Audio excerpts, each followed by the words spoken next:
Many know about slavery, but few discuss paper genocide. We did not all come from Africa, and most of us have Aboriginal roots that were stripped away due to reclassification and miseducation. As a native Black American and a member of the Muskogee Creek Nation, I understand the importance of tracing your lineage. If you want to learn how to trace your genealogy and apply for tribal citizenship, go to nativeblackancestry.com to schedule a consultation. They don't want you to remember this. You not no slave, you indigenous. Fuck how they painted them Indians. You went to war with the French and the British men. Quite frankly, you was kings, Merovingians. They took the women and men, made them prisoners, raised up the children to worship their images, set up a lab to the genes and they mixed them. And this shit get way deeper than your pigment. All right. Shout out to the folks tuning in on YouTube. Shout out to the folks on TikTok. If you're watching on YouTube, you can find me on TikTok. The name of the page is Native Black Ancestry. And vice versa. If you're on TikTok, you can find me on YouTube. The name of the YouTube channel is Mike TV. I'm going to do something that I like to do from time to time, and that's host a live call-in show. Anybody and everybody is welcome to call in. I really especially want to hear from the naysayers, the detractors, the people that think that we're pretendians, just ashamed to be African, yada, yada, yada, yada, yada. I mean, this is the opportunity for them to call in, say it with their chest, cite their sources. See if they can cite sources anyways. Lord knows most of the ones that call into my show never have a source to cite. But guys, this is not just a smoke show. Yes, I want the smoke. Yes, I'm begging for the smoke. But this is not just a smoke show. This is a show for even, individuals who just have questions about genealogy, tribal citizenship, tribal benefits, anything in between. I'm your resident expert. If you're unfamiliar with me, my name is Mike. Nice to meet you. I'm a digital archivist, citizen of the Muskogee Creek Nation, full-time genealogist. I'm the man behind nativeblackancestry.com, where I help you guys get in touch with your ancestral roots. And you've got so many people active over here in the TikTok chat. You know what? Let's just go ahead and drop that call-in number. So many people in the TikTok chat are active. We already got quite a few people over here on YouTube. Shout out to Holmes. Sorry, I don't got my contacts and I'm blind. I think their name is Holmes. But guys, if you're on TikTok, you have two different ways you can call in. You can request to join as a guest, or you can call the number that is above my head, 405-351-4721.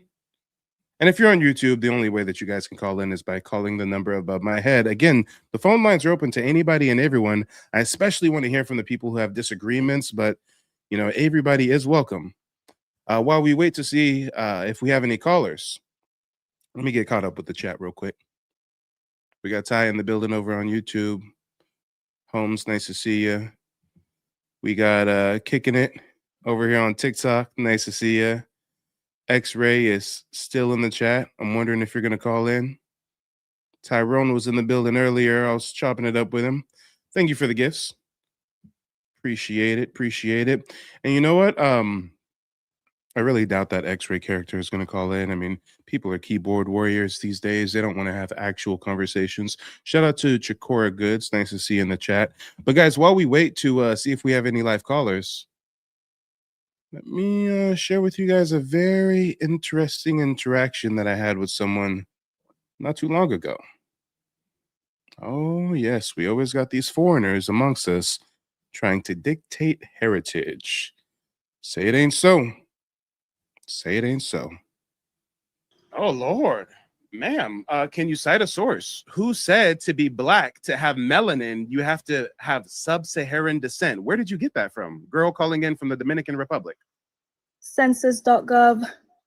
Or Census.gov. Nowhere on the website makes the asinine statement that the only way you can be a Black person is from having sub-Saharan African descent. You just failed miserably. I've been all up and down and through census.gov.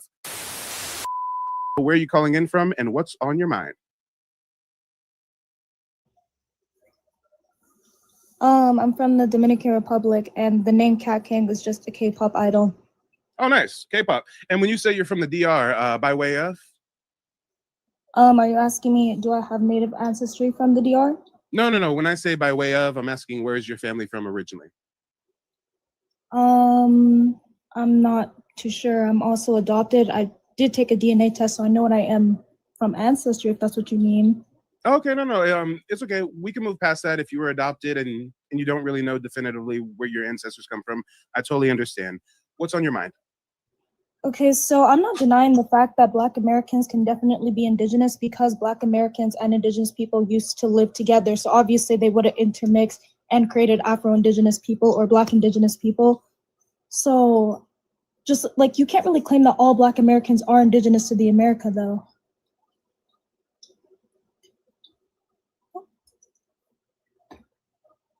Did you have more for us, or was that it? No, I also just want to know why you claim that Black Americans are indigenous to the America. Okay, well, short answer is because we are, but you got a little bit of background noise, so I'm just going to mute you for a moment while I acknowledge your 2 points that you made. Your first point was, hey, I think some of you guys can be indigenous because like Africans were in close proximity of Native Americans, so there had to have been some intermingling. Well, let's start there. You believe that the only way that there are Black Indians is through Africans intermingling with Native Americans? Yes or no? Go ahead and unmute yourself. No, because there's obviously people Black Americans who did live with them and didn't mix with them. They would still be indigenous because now I gotta place you on mute. That was a yes or no question. I need a yes or no answer. Are you making the claim that the only way that there is a Black Native American is if they descend from Africans that mixed in with a Native American? Yes or no? Oh. What was that? No. Okay, no. So then let us know what you theorize of. Girl in DR, I think that's the Dominican Republic. Let us know in the Dominican Republic what you theorize is the different ways that you can have Black indigenous Americans. If you're saying that it's not exclusively from Africans intermingling with natives.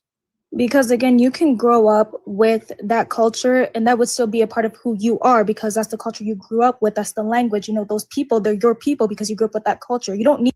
I gotta mute you, ma'am. You're going off on a bit of a tangent. I'm going to try to break it down super simply, okay? I'm saying that there are Black indigenous Americans with zero African admixture.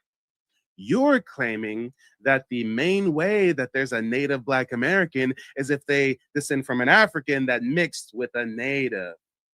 Then when I tried to hold you to that statement and ask you directly, are you claiming that that's the only way there's Black indigenous people? You said no.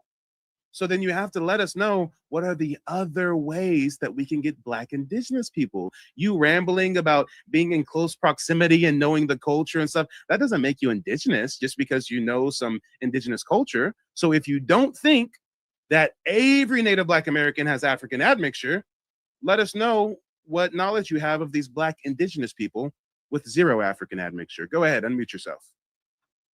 Well, then they wouldn't be Black. To be Black, you need sub-Saharan descent. Oh, Lord.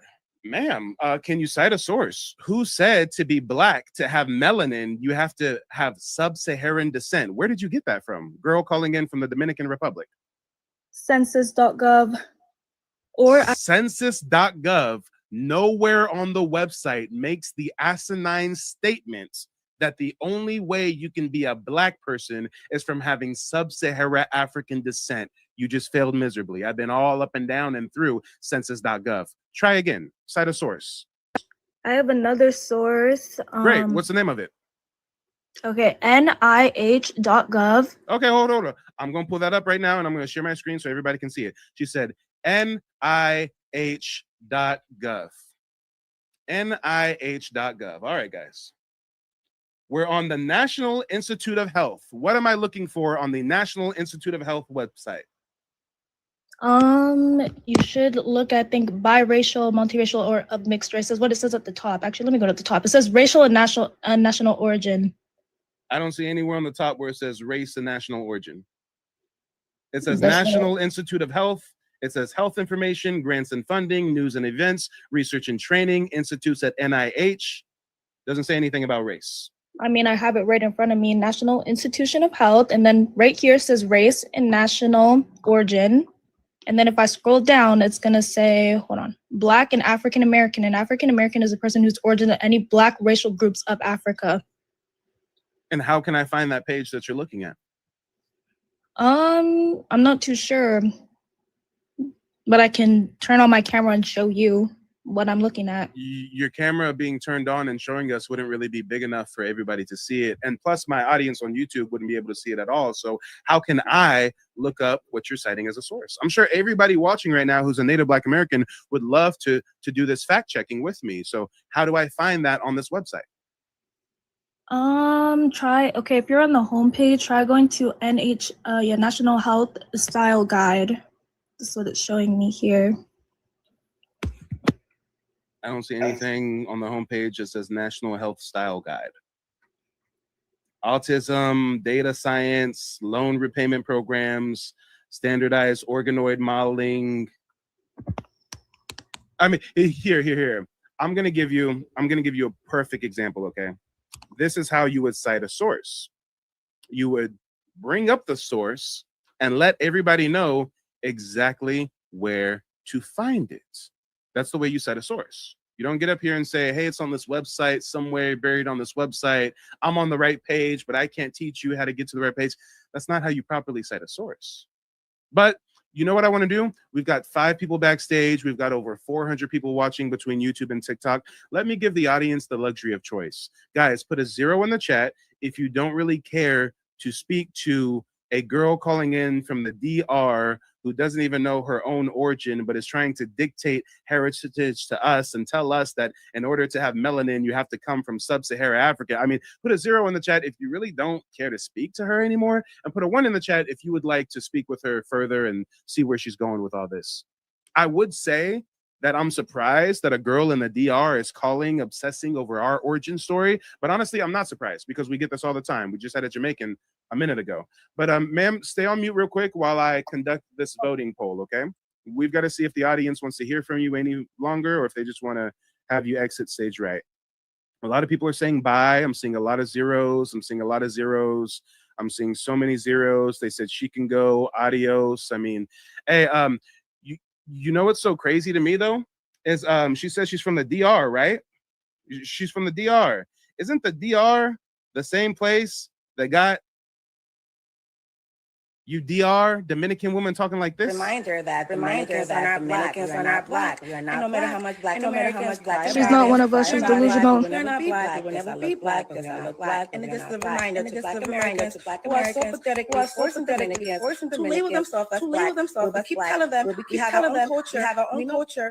Ooh, you know what, guys? I think you might have had an echo there. Let me run that back. This is what we're dealing with when we talk to these Dominicans. She's trying to tell me that all Dominican, or not, excuse me, not all Dominican. She's trying to tell us that all melanated people globally come from sub-Saharan Africans. Meanwhile, y'all in the DR bleaching your fucking skin and claiming you're not black.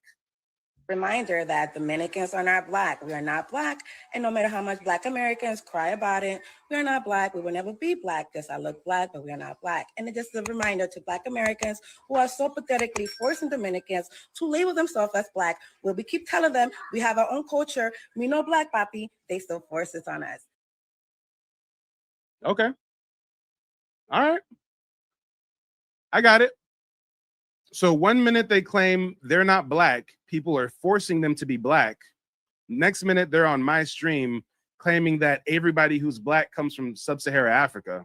Funny thing is, I asked her where her people are from, and she said she don't know. If she really believed that all black folks come from sub-Saharan Africa, her dumb ass should have said, I descend from sub-Saharan Africans. But she didn't want to identify with that African shit, did she? She identified as a Dominican. And when we do our genealogy, when we do our research, when we get tribal citizenship and can prove it with these, we have foreigners calling in, trying to tell us, no, you have melanin and all melanin comes from sub-Saharan Africa. Oh, okay, ma'am. All right. All right. The audience didn't really want to hear any more that you had to say. Let's see who the next caller is. Derek Cherokee says she had 3 African flags in her bio. I mean, this is the identity crisis that we speak of. Come on. Latinos and Africans have the biggest identity crisis. And a girl from the DR, is a living example of both. Because you Dominicans are mixed with African slave DNA and Spanish conquistador DNA. So y'all got the biggest identity crisis. Hence the, me no black papi. Me no black papi. Me no black. Me no black. All right. Yeah, the DR is super confused. So confused. I mean, I'm not being mean. I'm just being honest. I say, y'all, that was wild. Would you have ever thought that we would have a foreigner who's adopted and don't even know their own family trying to call in and tell us about our family? People do some strange things, I tell you. I mean, I ain't trying to bag on no one for being adopted. I would never do that. But I'm like, damn, how do you not even know your own people, but you got the nerve to call in and try to talk about the lineage, the ancestry, the heritage of people that have nothing to do with you or not part of your community? I mean, hey. And I think she called in 2 more times that night, and we found out that she wasn't even in the DR. She was in Canada or some shit. Born in the DR, adopted, living in Canada, calling in to try to tell us who we are, who our ancestors are. Okay. Guys, the phone lines are open. If anybody wants to call in, you know what to do. Call the number above my head. Folks on TikTok can join 2 ways. You can call the number, or you can request to join through TikTok.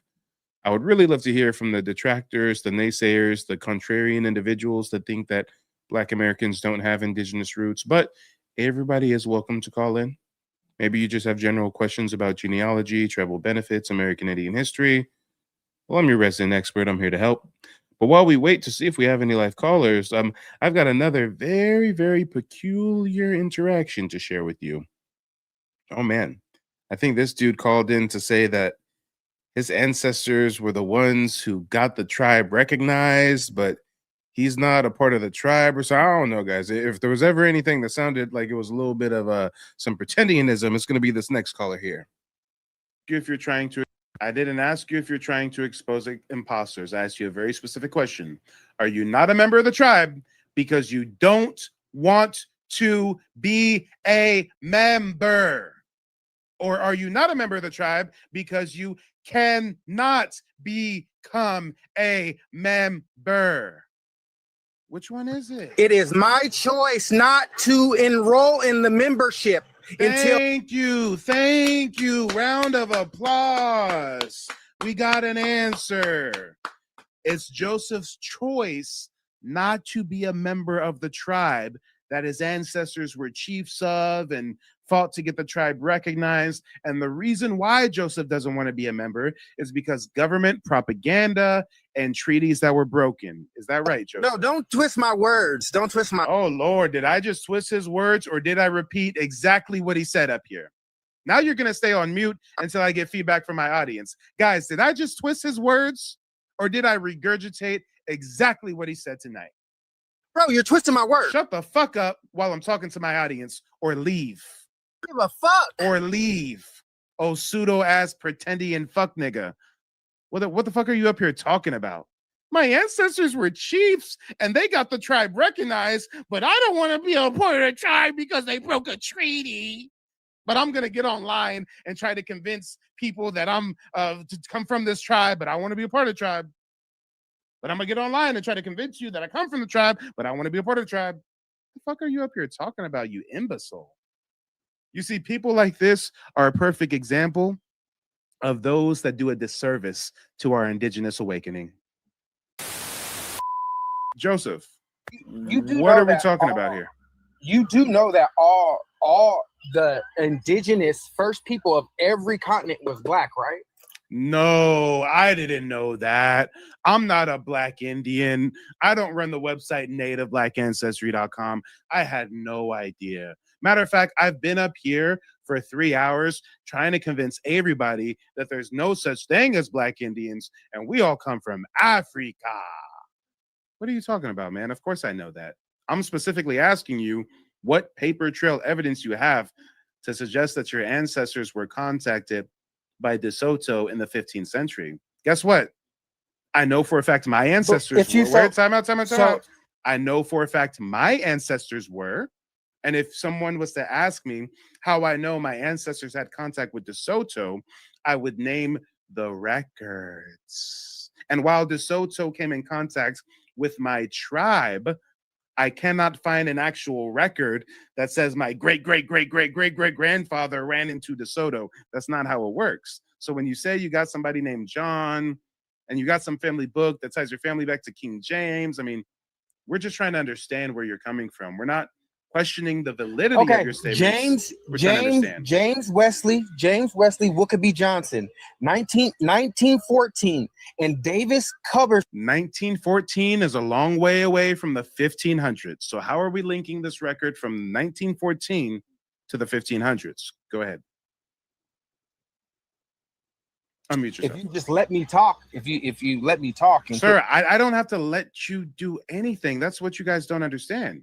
You call into my show, you want to talk to me, we're asking you specific questions, we want specific answers. If you're dancing around it, if you're not making sense to my 300 plus people watching, then we will pause you. No one's dancing around it.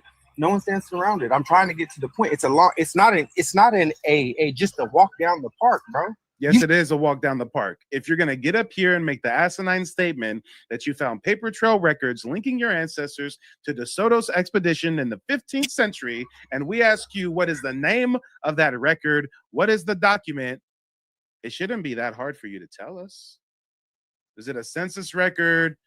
Is it a conquistador journal? Is it oral tradition from your family?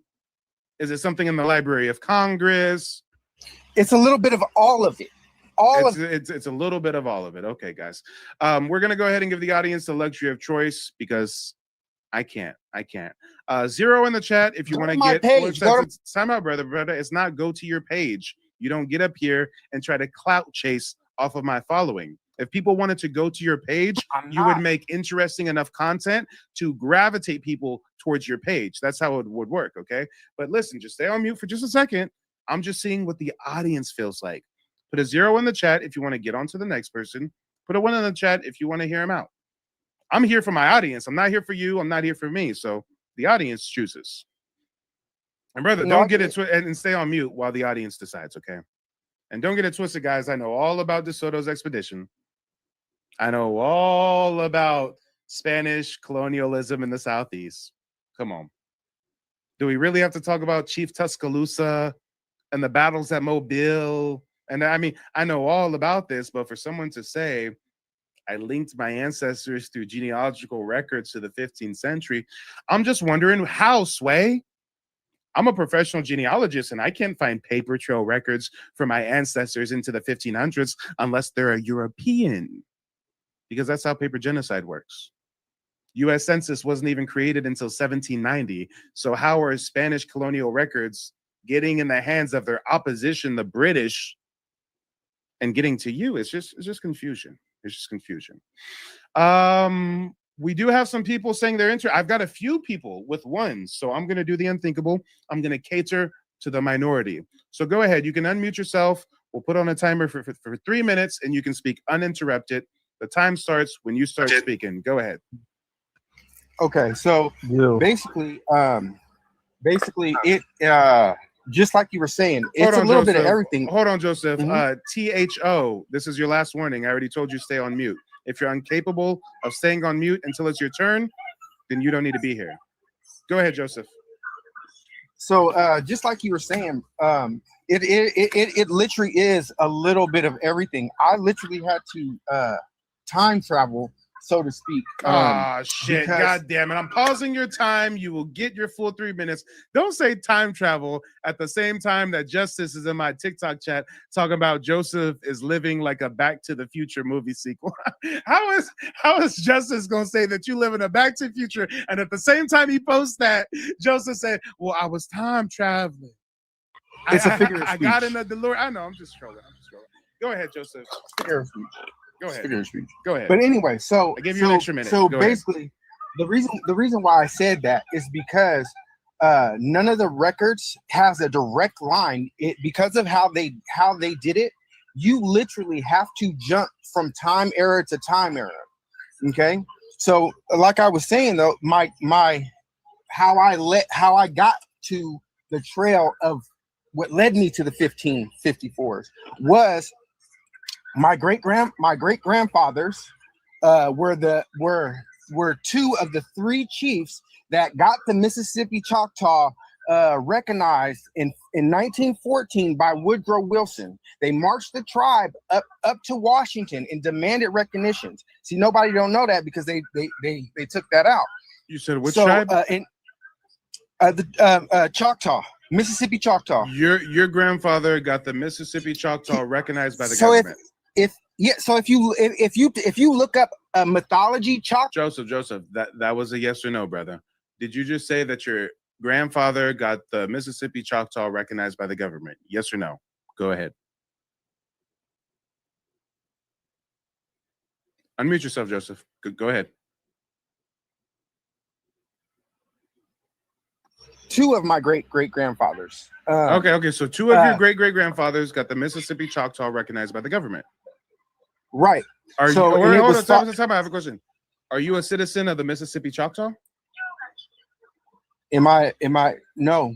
Okay. So now we just got more questions than we have answers. Not only are you making the claim that your ancestors are linked through paper trail records to the 15th century colonization efforts of DeSoto, but now you're saying two of your grandfathers are responsible for the Mississippi Choctaw being recognized by the government. You descend from chiefs, but you're not a member of the tribe? So do you know about No. That was a pause for dramatic effect. Let me have my pause for dramatic effect, okay? Now I got to do it all again since you fucked it up.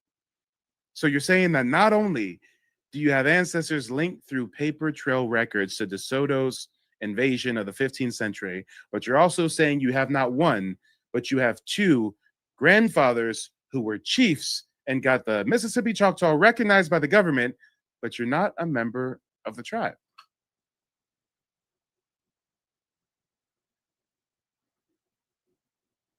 Okay. So here's the question now, Joseph. Here's the question. Why aren't you a member of the tribe? Go ahead.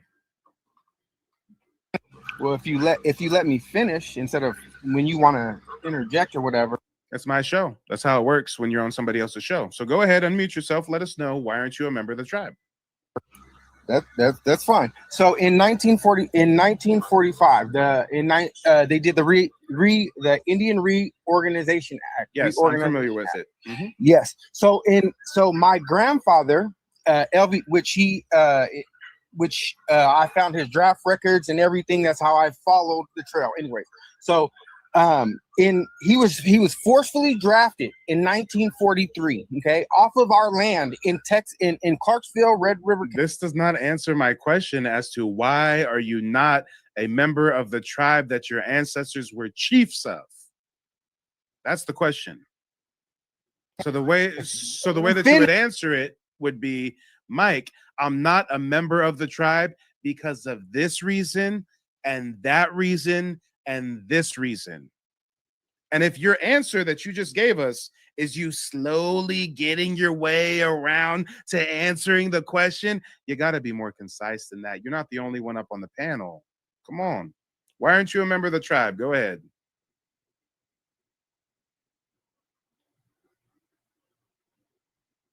Unmute yourself.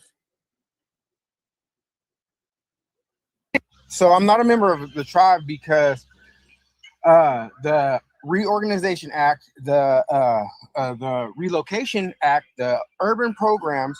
So they basically took my grandfather, flooded his land, sent us to California after he got deported. After he got you just said deported. Did he get deported? Discharged. Discharged from what? Discharged from the Navy in World War II. So the same grandfather who was a chief getting the tribe recognized. No. It's his. It's no. His father, my grandfather's father. That's still not telling us why you're not a member of the tribe. You're saying your family got displaced. You're citing the Indian Reorganization Act. That's still not saying why you're not a part of the tribe, Joseph. Go ahead, unmute yourself. Yeah, I'm not a part of the tribe because they did a lot of propaganda. And so my grandfather My grandfather and my grandmother died in 1967 and 1960. Wait. Who did a lot of propaganda? You finally gave us an answer. I thank you for that. You said, and I quote, I'm not a part of the tribe because they did a lot of propaganda. Who did this propaganda, Joseph? Go ahead. The United States government. They faulted on treaties, on promises, on a whole bunch of stuff. Okay. So you're not a member of the tribe because the U.S. government defaulted on treaties and promises, and because of the U.S. government's propaganda. I got it. Well, Joseph, I've got to ask you: is it a situation where you don't want to be a part of the tribe, or that you can't become a part of the tribe? Because those are two different things. Are you making the claim, hey, Mike, I could be a part of the tribe if I want to, but I choose not to because of treaties that were broken and because of propaganda? Or are you saying, hey, Mike, because of treaties and propaganda, I can't become a member of the tribe? Which one is it, Joseph? So what I'm saying is right now I'm trying to expose the imposters, the people that have. I didn't ask you if you're trying to expose imposters. I asked you a very specific question. Are you not a member of the tribe because you don't want to be a member? Or are you not a member of the tribe because you cannot become a member? Which one is it? It is my choice not to enroll in the membership until. Thank you. Round of applause. We got an answer.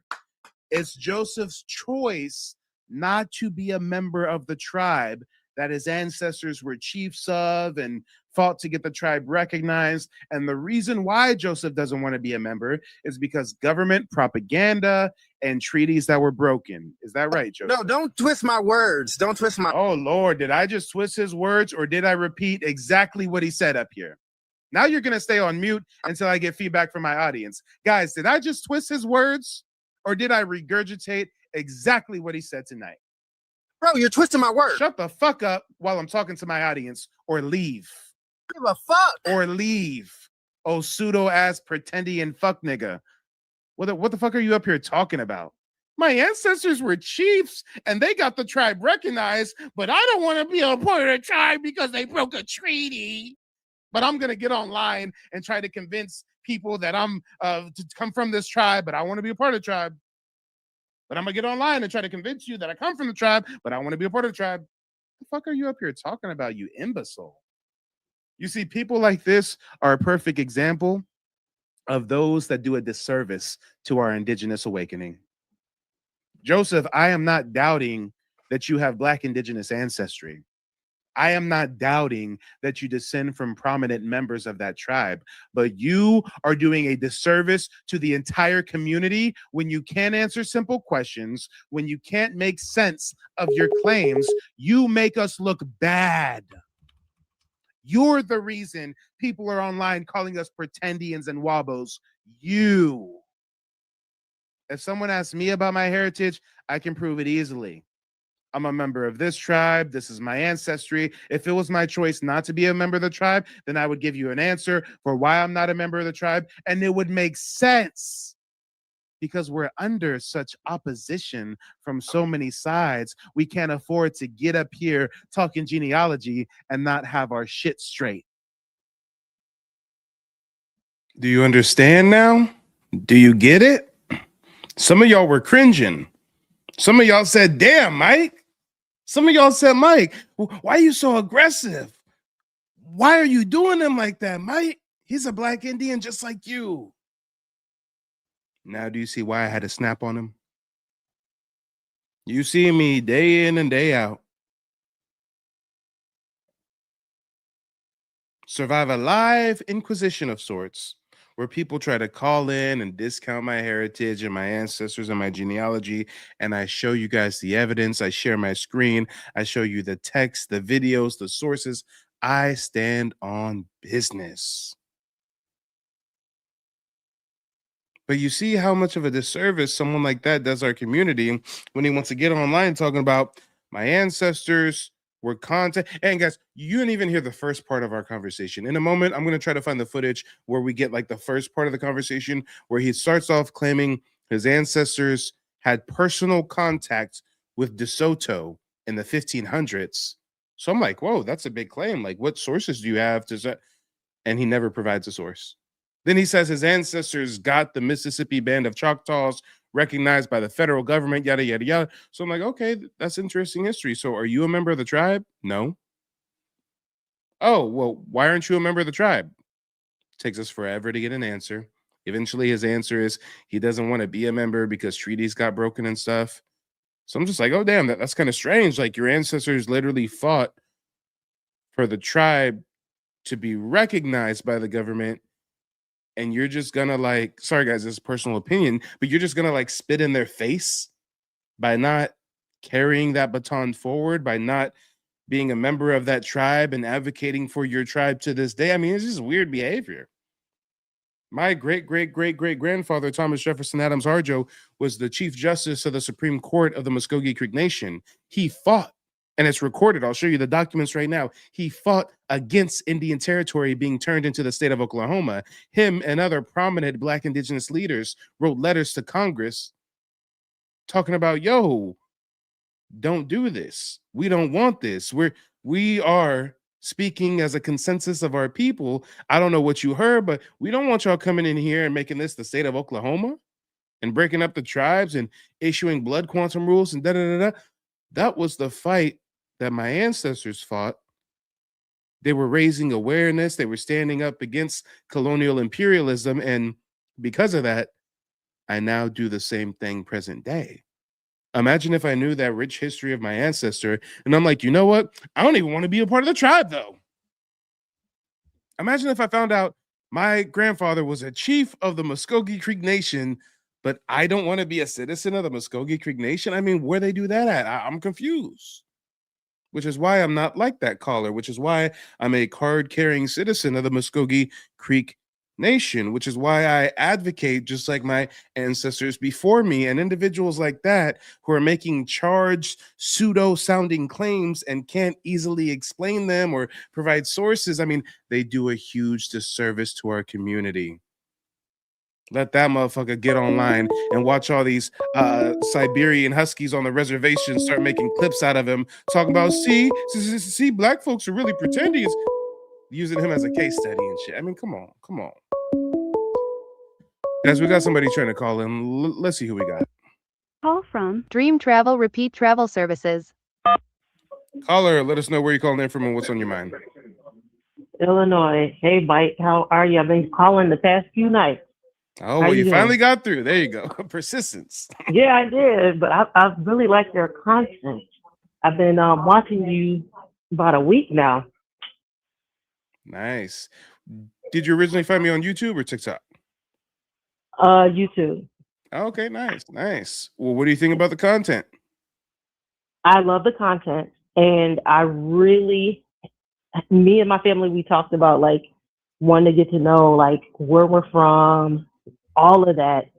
And coming across your content, I just really started digging a little deeper into like my genealogy, like doing research and things like that. I'm a bit of a nerd. So when I watched your live last week, I saw how you told us to start with surnames and stuff like that.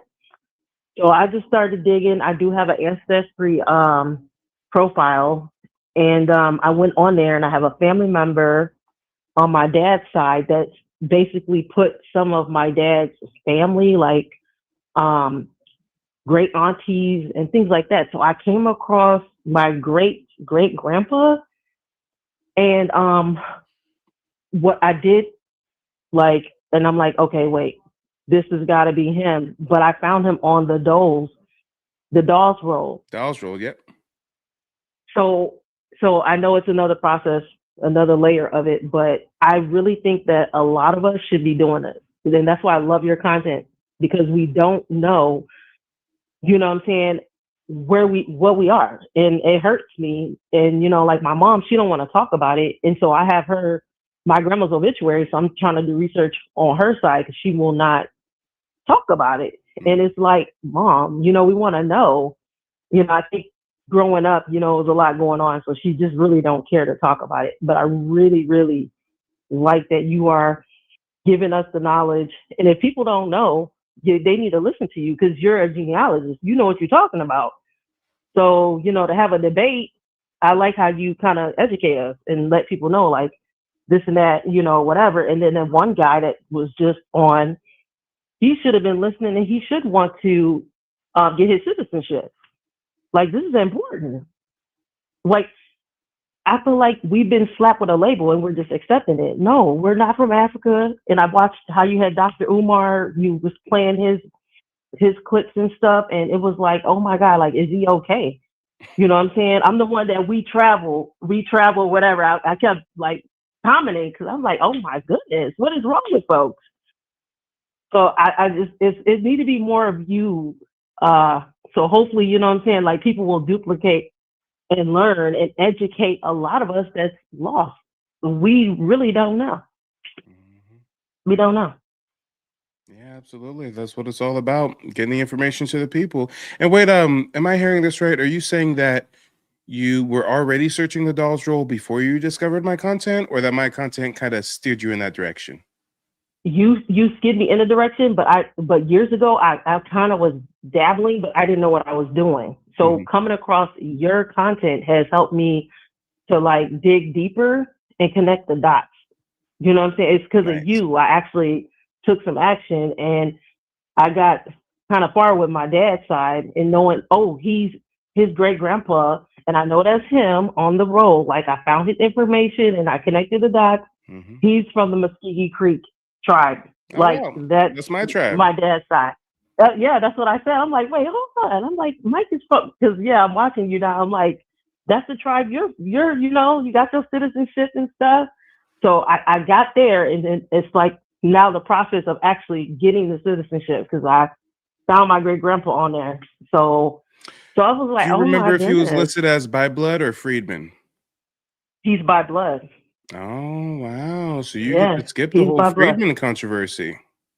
And actually, are you familiar with the Freedmen controversy? No, I'm not. I'm kind of like really getting like educating myself and learning. You know what, guys? You know what? Some believe that the game is meant to be sold and not told. And while I do have my calendar on my website, nativeblack.ancestry.com, and people are more than welcome to schedule a one-on-one genealogy consultation with me, where I teach the three-year process me and my family used to trace our heritage and get tribal citizenship a few years back.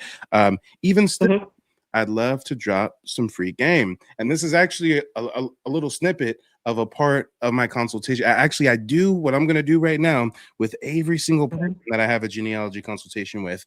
And towards the end of the meeting, what I do is I break down this whole Freedmen controversy, and I do it exactly like this. Watch this, y'all. I'll pull up a whiteboard. Oops, this is a notepad, not a whiteboard. Online whiteboard. Check this out, y'all.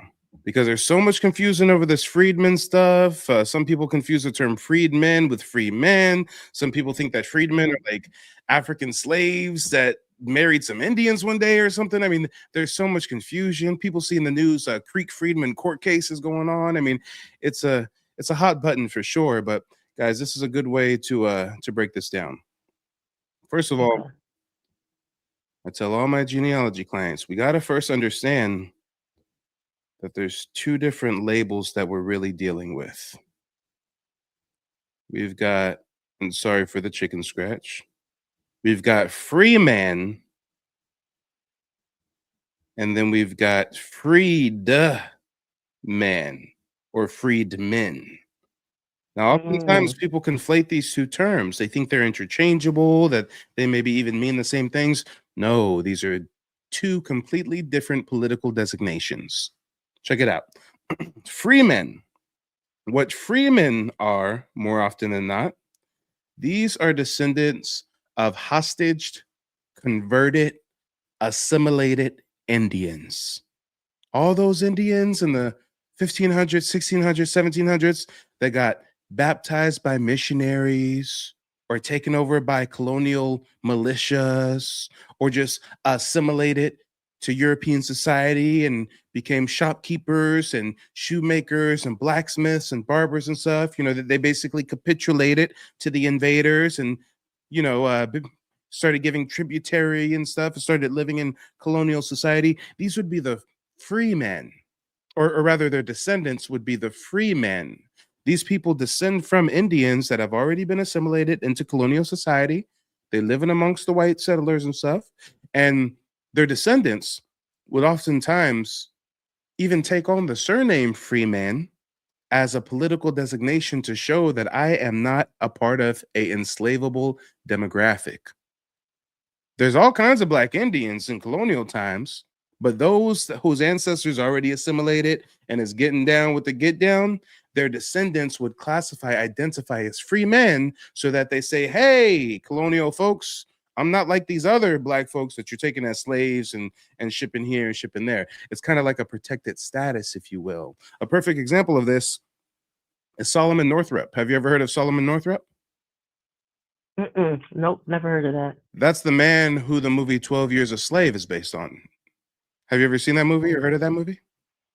I heard of it, but I have not seen that. Okay. Now, most of the slave movies be bullshit propaganda. But if there was ever one movie I would suggest watching, it would be that one, because it's actually not it's not fiction. It's based on the autobiography of Solomon Northup. Solomon Northup was a free man, Black Indian man, but he's living in colonial society. He's a violinist. He got a family and everything. He's free. He's living up north, right?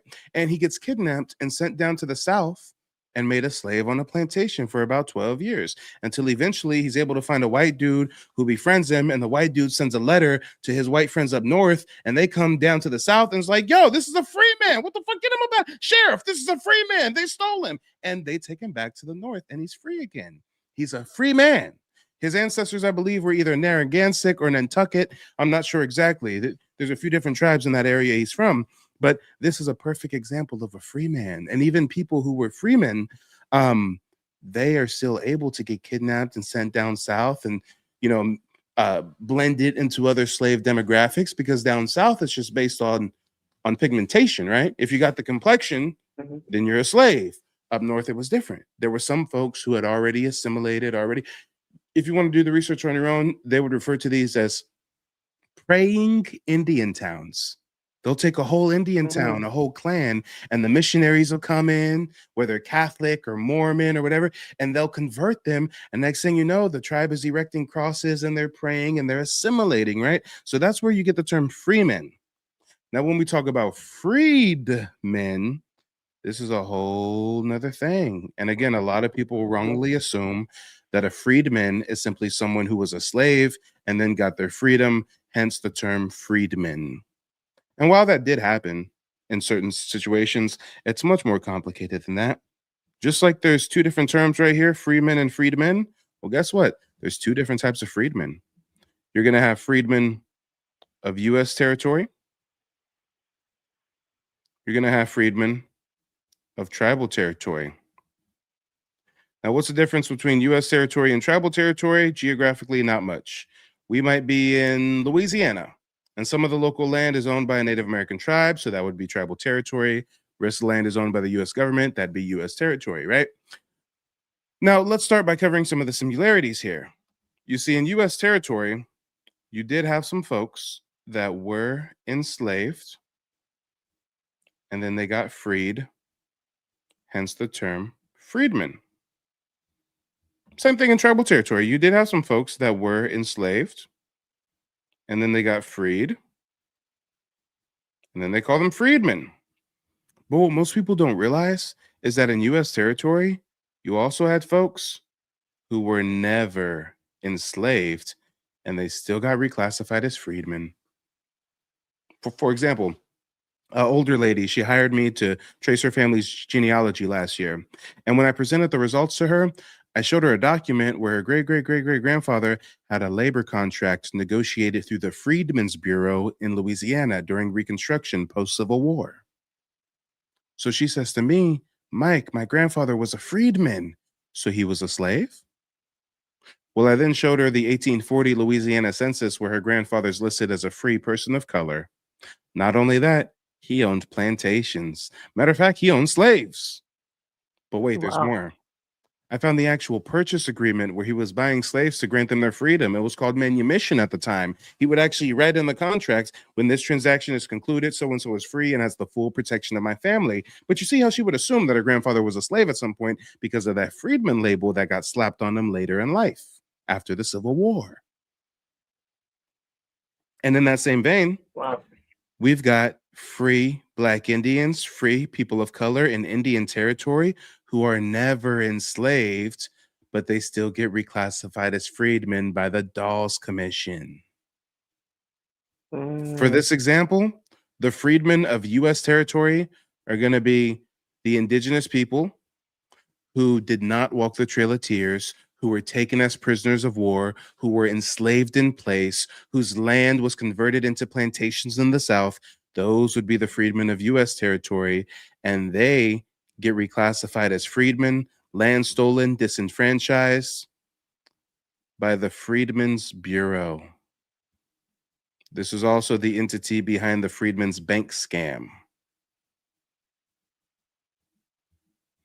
Now, for this example, the freedmen of tribal territory are going to be the indigenous groups who walked the Trail of Tears, went to Indian Territory, what would later become Oklahoma, and they get disenfranchised, reclassified as freedmen, land stolen by the Dawes Commission, who created the Dawes Roll. Wow. Two different government entities, same mission, reclassify Black indigenous groups as freedmen and steal their land. Freedmen's Bureau is doing it in the South post-Civil War during Reconstruction era. At the same time, the Dawes Commission is doing it to pave the way for Indian Territory to become the state of Oklahoma. And look at how they hide the history in plain sight. We've all heard about Tulsa, Black Wall Street, but nobody stops to think, wait a minute, Black Wall Street was created before Oklahoma became a state. Wait a minute. Before Oklahoma became a state, it was Indian Territory. Wait a minute. How did these Black folks get this land in Indian Territory?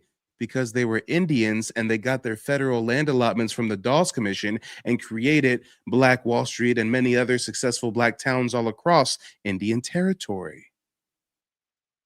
See how the history is hidden in plain sight? They'll call it Black Wall Street. They'll call them Negroes. They'll call them African Americans. These are indigenous people thriving until the white settlers who are coming through to turn this shit into Oklahoma start bombing them and getting jealous. And you see where we're going with it. Have you ever heard of Sarah Rector? No. Sarah Rector was dubbed the richest colored girl in the world in the early 1900s. Oh, wow. She was actually so rich that the territory she lived in classified her as white on paper so that she could get privileges like sitting in the front of the train and going to the fancy restaurants and stuff because she was that wealthy, right? But wait a minute, Sarah Rector, they actually had a movie that just came out about her called Sarah's Oil. That's how she got her wealth. Her family's land had oil. Well, where was her family's land at? Oklahoma. Well, wait a minute. How'd this little Black girl get land in Indian Territory? You know how? Because Sarah Rector was not some Negro girl or colored girl. She's a Muskogee Creek Indian. She was a member of my tribe. Her ancestors, even though they were reclassified as freedmen, they still got land allotments. Their land ended up having oil. And now we've got the story of Sarah's Oil. And they're willing to classify her as white, but still to this day won't call her an Indian. Matter of fact, watch how sick they are with playing in our face. If we even Google Sarah Rector, go to her Wikipedia page. Look, y'all, she became a multimillionaire, an oil baron, the richest Black child at 12 years old in the early 1900s. I think she passed away recently. Actually, not recently, my bad. She passed away in 1967. But look at how they play in our face. Look at how they describe Sarah Rector on her Wikipedia page. She's born in Indian Territory, 1902. Oklahoma don't become a state yet. She's born in wild Indian Territory that later gets changed to Taft, Oklahoma. Went to Tuskegee That's University in Oklahoma. But guys, check out how they play in our face. They describe her as an American oil magnate since childhood, under the Treaty of 1866, due to the birthright as a black grandchild of Creek Indians, she received an allotment. They're going to call her a black grandchild of Creek Indians. Motherfucker, if my grandparents are Creek Indians, I'm a Creek Indian. Wow. Guys, am I tripping? Is That this is like wild. is this That is Bizarro? Where- wild. Is this the Twilight Zone? How are you going to say Oh my someone's a God. black grandchild of Indians? You mean they're an Indian and you just don't want to say it? Like you said, they played in our faces because, like, they don't want us to notice. Like, this is crazy. Guess what? They just came out with a whole Crazy. movie about her last month before. They don't mention her being I'm Indian about at to check it all. out. They I'll don't have to mention her watch being an that. Indian not once. Not My once. God. Oh, I went to my old high school. They have this every year. They have like a flea market. It's been 51 years, but I purchased this American Indian map. It's got all the tribes all throughout the United States. Awesome. And it's a vintage map, I think. So I'm like, I'm gonna get this because this is our people. Like, come on, but I'm telling you, look at how sick they are with the guys. She wasn't just a black grandchild of Creek Indians. She was a enrolled member of the Muskogee Creek Nation. She's a fellow tribal member of mine. Imagine if me, as a documented Muskogee Creek Indian, I die one day and motherfuckers was calling me the black grandchild of Creek Indians. They're just covering us. It's like a cover. Well, it is a cover up. Yeah. They don't want us to know our heritage, like, or where we come from. All of us need to be diving deeper, like you're doing. We need to dive deeper because I don't accept that I'm from Africa and I'm African American. Heck no. Like, no, that's what they put on us. And so we just gonna accept that? Nah. I can't. Not at all. Not at all. It's just horrible. It's horrible. It's really sad. It's just sad. Stole our identity and we lost. And the thing is, you know, all the stuff that's going on about deportation or deporting people. Like, if black people, and we don't ever come up in that discussion, do we? ICE ain't looking for us. Ain't none of us living under threat of getting deported nowhere. We know where are we gonna go? Where are we gonna go? We not Africans. You can't send us to Africa. Like, we're not, like, you know what I'm saying? Like, Ghanaian or whatever. You cannot send us to them countries. We're not from there. We're not from nowhere. It's just tripped out. Hey, check this out. Check this out. I'm going to dive into the archive that I created over on nativeblack.ancestry.com. If anybody wants to access the archive, it's $15. Over 800 documents. You can download these all to your phone, your computer, share them on social media. I got newspaper clippings, Black Indian obituaries, paintings from pre-colonization, all kinds of shit, right? But as the sister is speaking, I am called to recite the words of one esteemed man by the name of Frederick Douglass. Frederick Douglass writes in his own newspaper in 1852, January 22nd, 1852, he writes, and I quote, there is no, and I'm sorry, let me share it for the folks on TikTok as well. He writes, there is no sentiment more universally entertained, nor more firmly held by the free colored people of the United States than that this is their native land, and that here, for good or for evil, their destiny is to be wrought out. Identified with the entire history of the American people, going back more than 200 years, this sentiment is natural and praiseworthy. There is not now, there never has been, and we think there never will be any general desire on the part of our people to immigrate from this land to any other, and least of all, to the wilds of Africa. And they had us believing we from Africa. I used to recently say that. And so I'm like, wait a minute. In the 80s, when niggas was rocking dashikis, I wonder if their minds would have been changed if they read what Frederick Douglass said in 1852. Man, deep. It's deep. Hold on. Call me DJ Cali, because I got another one. Check this one out. Kansas City, Missouri It says, disenfranchise the Negro and send him back to Africa? Absurd. Impossible. More than $1 billion worth of United States real estate, which he owns in his own name in the United States, is not easily to be taken from him. Besides, the Negro is not an African. He is an American. African is a misnomer. Why try to send him to a country which is not his own? I think this one was Wow. 1917. That's crazy. Yeah, I'm on your website, so I'm definitely gonna get some of the, sign up for the archives because I'm just really into like knowing my roots and like my history and stuff. Because this stuff is it's just sad. Like, and I'm even talking to my daughter about like what I'm doing and my sister because like this is not okay. This is not okay. Heck no. Yeah, and there's tons of resources for you to check out. Besides the archive, I got a new book I just published, Reclassified, 5 Centuries of Paper Genocide, How Race Was Used to Erase Native Black Americans from 1492 to 2025. I actually show firsthand accounts from missionaries, Indian agents, federal agents, where they straight up admit to racially reclassifying Black indigenous groups as Negro, colored, mulatto, etc. And then I also haven't really advertised it much, but I did recently just launch a course.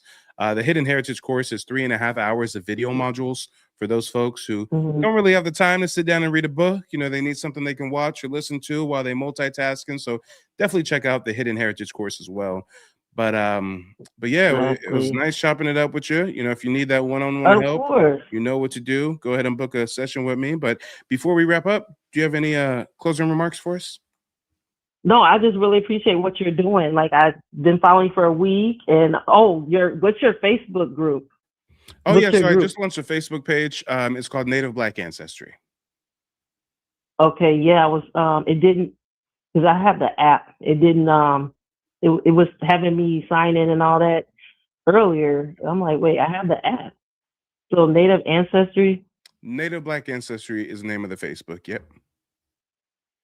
Yeah, so I'm gonna follow your Facebook group. I'm on TikTok too. Here and there, but I'll follow you on a Facebook group. It's a Facebook page. Yeah, it's a little bit of a difference. Oh, your page. Yeah, it's a page. Yeah. Okay. I think I found you. Is it like a purple, white, and red logo? Yeah. Yep. So yeah, I appreciate what you're doing. I think I got like 100 followers or something. Oh, you at the 100 already? Because when I read the email, because I signed up for like the free download. I'm on it. Like I see it where it says something about 100. Hey, I sent the email out to everybody on my email list. I said, "Yo, can you help me get to 100 followers?" Y'all got me to 100 followers in like 5 minutes. That's what's up. Because we appreciate it. Because like we don't know what we are. I just don't accept this African stuff. Like I'm sorry, I just don't accept that. And it's sad that a lot of us is not really trying to do our genealogy. That's why I'm kind of confused. Very true. And you know what? I'm just having a moment of reflection. Everybody who got that call to action to follow my Facebook page, everyone who was on that email list, the way someone gets subscribed to my email list is when they go to my website. I have an option where people can download a free ebook from me. And if you want the free ebook, you put in your email, I email you the ebook, you get put on my email list, right? I'm just like finally having the revelation that my email list is now at over 11,000 people. Is it? And the reason why I'm pausing and reflecting so much like damn is because that means that 11,000 people have downloaded and read my free ebook. I'm just like, damn. I didn't even realize that until right now. Shout out to everybody getting the info. Yeah. Because we want to know. Like, you know what I'm saying? And I've heard years ago, my family, we Cherokees and all that. That's all you heard when it came to like race and stuff. Like, or what, you always heard somebody was some type of Indian. Mm-hmm. So if that don't ring a bell, it's like now, as we get older, I need to know who my ancestors is. Like, what is going on? Like, a lot of people are not doing this what you're doing. So it's like, hopefully more and more people will join in, do, the genealogy. You're a genealogist, your stuff. You did your research. They need to don't accept that we from Africa and all that. No, they labeled us because they covered up what we really are, and that's just not right. And a lot of stuff is coming to the light. So we need to ride the wave, figure out who we are, or whatever, because we just basically accepting being African American, putting that on applications or like describe. That's what they labeled us that, and so it's like we're accepting of it. No, I'm not doing that no more. I just think you're really educating people, and I'm glad whoever's taking it in and really wanting to know. That's a blessing. Like, listen, find out who we are. Because if you think about it, coming up, we didn't know where we came from. Like, we don't know who our great grandparents is. I don't know my great grandparents. I don't know none of that. Some other races know all of that. Hey, I forget. Remind me in a second who your ancestor was you found on the dolls roll. But in my case, we didn't even have to go back that far. In my case, it was my great-great-grandfather. My great-great-grandfather, who was born in 1903, is listed on the dolls roll as a newborn Creek by blood at 2 years old. I didn't even have to go back that far. Like, y'all don't understand. Sometimes we have great-great-grandparents on tribal rolls, but they were just young when they were put on the roll. They get raised being told they're Negroes and they come from Africa. They don't even know they got tribal citizenship, right? It's like, it gets deep. Exactly, which is freaking nuts. If you think about that, just take it in, it's crazy. Guys, it works like this. I'm a Muskogee Creek Indian since 2021 when I did my family's genealogy and applied to be a citizen. I've got a son who's about to be 7. Imagine if I just never told him, never signed him up, then he has a kid who has a kid who has a kid, and they're just programmed generationally to think we come from Africa, and all the time, grandpa's a member of the tribe, right? So it's like, we lost in the genealogy. We got to get our paperwork straight, and we got to make sure to preserve this for posterity, for future generations. As soon as I became a member, my son became a member. I filled out the application. He got citizenship. That's how it's supposed to be. You raise them right. You raise them knowing and understanding, because we have the luxury of that. Back in the days, our ancestors were lynched, massacred, chased out of town for claiming they Indian. Yeah, sad. So sad. It's horrible. It's like we're lost. We're lost. We don't know where we come from unless we dig deeper. So that's why I'm glad you're putting it out there and having conversations with people to, come to our senses. Like, don't you want to know what you are, or where you come from, or what you come from? I'm actually excited to learn about some of like the great grandparents and stuff, like how it was for them. I know it wasn't that good because of like the segregation and stuff. Hey, I've done genealogy research for hundreds of Black Americans across the country, and people are very moved with the information I'm able to procure. I mean, some people have ancestors who fought in the Civil War, in the Color Troop for the Union. Some people got ancestors who were veterans of the Revolutionary War, the War of 1812. I got one lady, her great-great-great-grandfather was free throughout the Civil War, maintained his freedom, became a prominent political leader in like Louisiana, and was assassinated. And she didn't know none of this until I brought her the info. Gift wrap. See, you got that knowledge. There's so much we don't know. Some of y'all think you're from the Carolinas, but you don't know before the Carolinas, y'all were in Florida or Georgia or Alabama. I mean, I grew up thinking that we're from Northern California, and before that, Dad's side was in Southern California. But where were they before Southern California? Oh, Oklahoma. Exactly. I think it's Oklahoma. Exactly. Oh, they walked the Trail of Tears. Oh, wait, they were Indians. Where were they before the Trail of Tears? Alabama, Georgia, Florida. I mean, I would have never thought I had roots in the South, being a dude born and raised in the West Coast, right? Like scattered, like, you know what I'm saying? Our ancestors were like all over, other areas and stuff. But it's good to know certain things, like just to see what happened, like, what they had going on and stuff like that, because it's so different from that many years ago. So it was a lot going on back then. A lot going on. Wait, are you able to see my screen? Yeah. Okay, I'm looking at you on my TV. I'll give you another sneak peek. So this is going to be some newspaper clippings I sourced earlier today before I went live. I paid to get Mhm. access to a new archive so I can access Carolina newspapers. Oh, And I wow. saved a few, and I haven't even uploaded these to my archive yet. These aren't even on the website for the members. You're getting an exclusive. Nice. But let me see if I can make it so everybody can see it. Give me just a second, y'all. Give me just a second. All right, I think I know how to do this. Okay, great. So what I'm going to do real quick is I'm just going to pull up all of the newspaper clippings I found because I'm not exactly sure which page has what I'm looking for. But I'm telling you, y'all, I was late to the stream because I spent like a good hour just combing through the archives. I was in some deep research, y'all, and I found some very interesting things. Well, we appreciate it. Oh yeah, most def. That's what I'm here for. But these things that I found, a lot of you guys are going to be seeing for the first time. I mean, unless you were alive in Charlotte, North Carolina in 1907. Hey, even if you were alive back then, you still might have not seen this newspaper article, right? I mean, come on. Our ancestors would have never That's a imagined that long we'd have time. this kind of access to information, I tell you.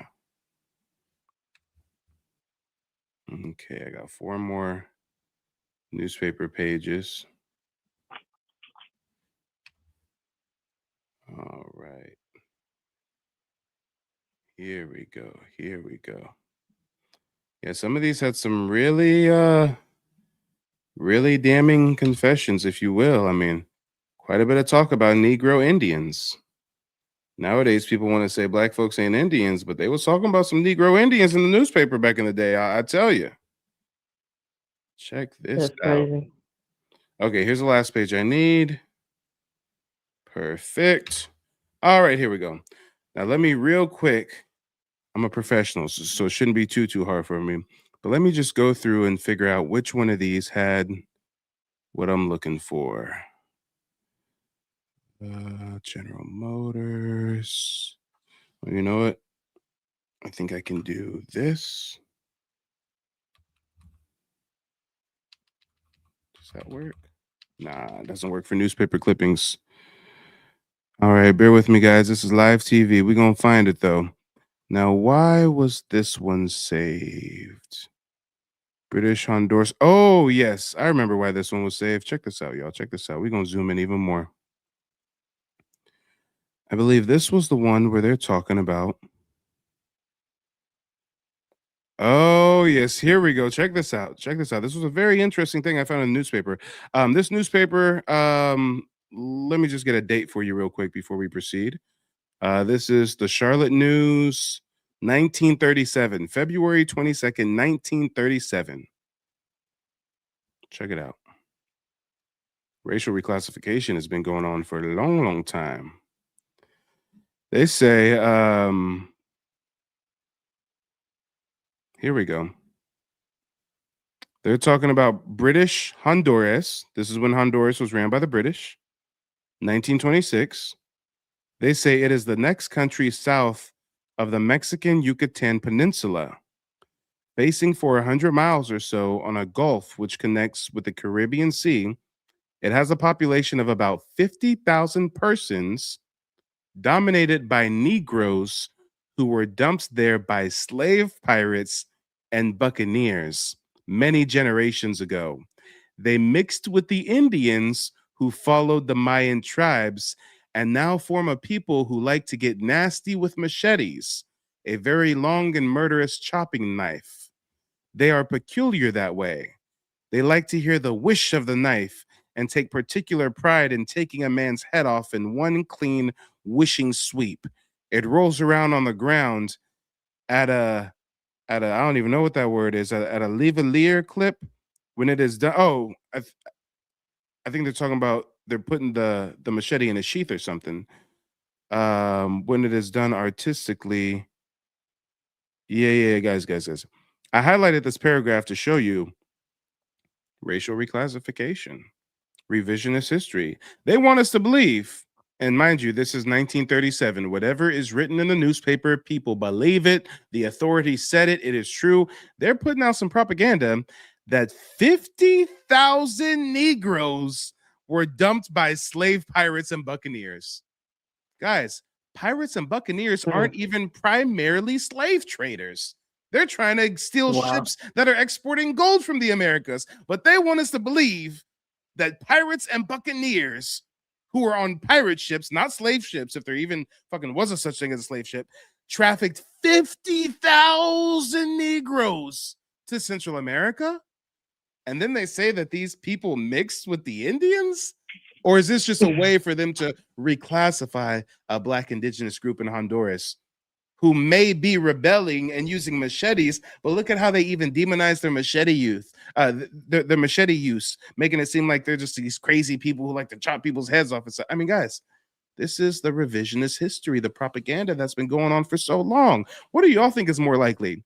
That the majority or even some of these Negro Indians were indigenous to that area, or that pirates and buccaneers trafficked 50,000 Africans, and then all those 50,000 Africans found some Indian wives because Indians just love Africans apparently, and they made a bunch of mixed breed babies. I mean, guys, this is the same shit we're hearing present day. People call in and tell us, oh, well, there are Black Indians, but they're all from Africa and they mix with Indians. This is that revisionist history. Bizarre. So bizarre. This is an exclusive. I didn't even put this in the archive yet. But wait, we'll keep going. Let me see why I saved this one. This page is from 1937 as well. This is July 5th, though. Let me see what stood out to where I said, I got to save this and add it to the archive. Damn, this isn't even what I was looking for. I didn't even read this part when I was looking at it earlier, but let's just read this part. 4 people were lynched in the United States during the first half of 1937. According to the report of Tuskegee Institute, all of them were lynched in the South, and all of them were Black men. Mississippi, as usual, topped the list with a count of 2, 1 each going to the other. Most usual participants in such honors, Georgia and Alabama. According to that, the campaign to eliminate this thing from the Southern life has gotten nowhere in the last 2 years, since exactly the same number was lynched in the first half of 1936 and the first half of 1935. We have come, indeed, a tremendous long way since the great year of 1893, when more than 200 Blacks were hanged, shot, or fried by Southern mobs. Damn, I didn't even read this the first time I was looking at this article. They're talking about, yo, we made progress. They only lynched about 4 niggas this year in the South. We made progress. You remember a few years back, like 200 of them. Y'all, this is wild. Wow. Yeah, let us not really be too wild. complacent about that. For those were greatly troubled days, the days of the battle to bring the Negro under control. Interesting. Why did you have to bring the Negro under control? Post-emancipation. And no one can be sure that, given less calm times than these, the thing might not repeat itself all over again. Damn, that wasn't even what I was looking for, y'all. Hold on. Before I get too hung up on that, that was a troubling read. Before I get too troubled about that, Lord, oh Lord. I think I found something related to Indians. That's what I was looking for. Hold up. Irishmen, Irish. It's talking about Irishmen. Why did I save this article? That's crazy. I didn't catch that the first read through. We're getting warm. Why did I save this article? Wrestlers. No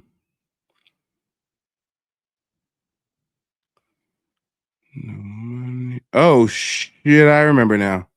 Hold on.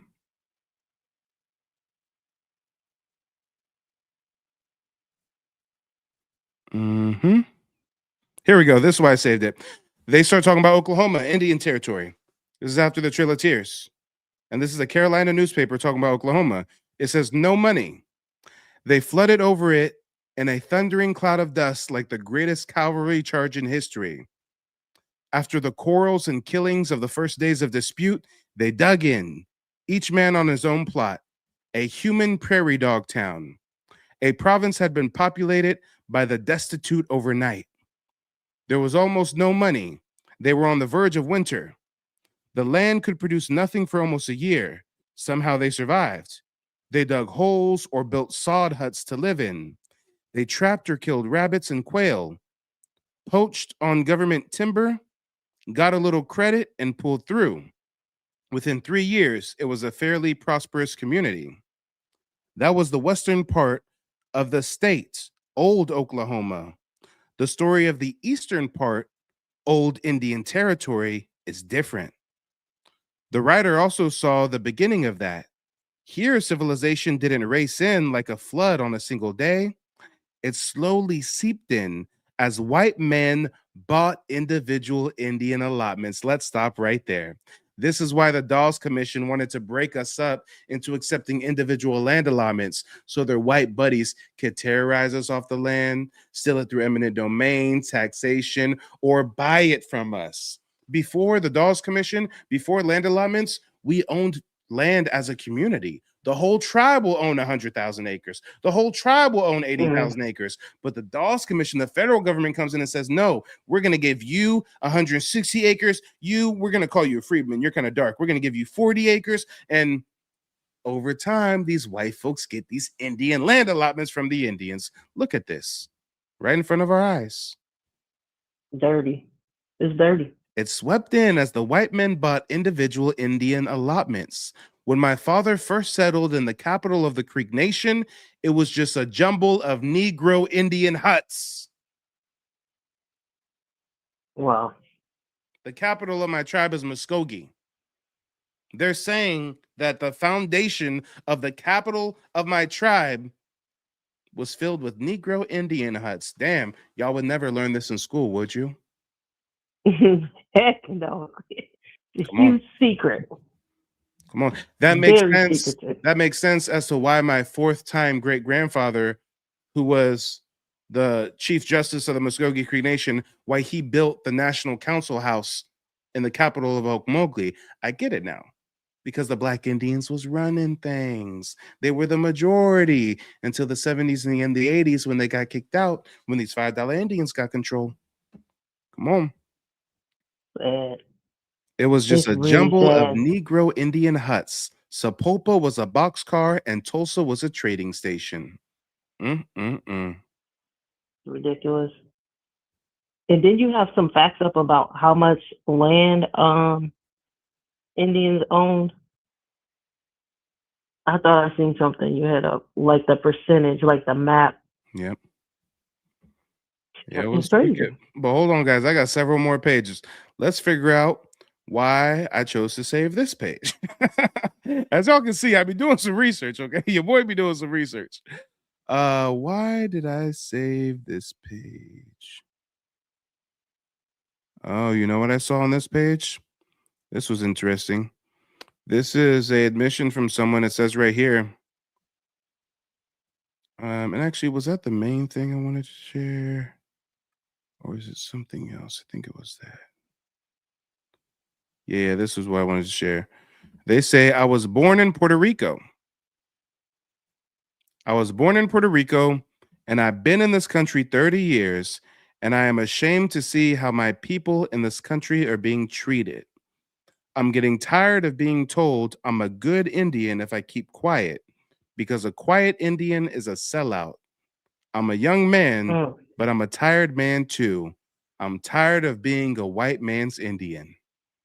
That Wow. one struck me. I had to save it. And you guys don't understand, most of these folks back in the day who get tribal recognition or who chiefs and leaders and stuff, these are the folks who are capitulating and being a good little Indian for the white man.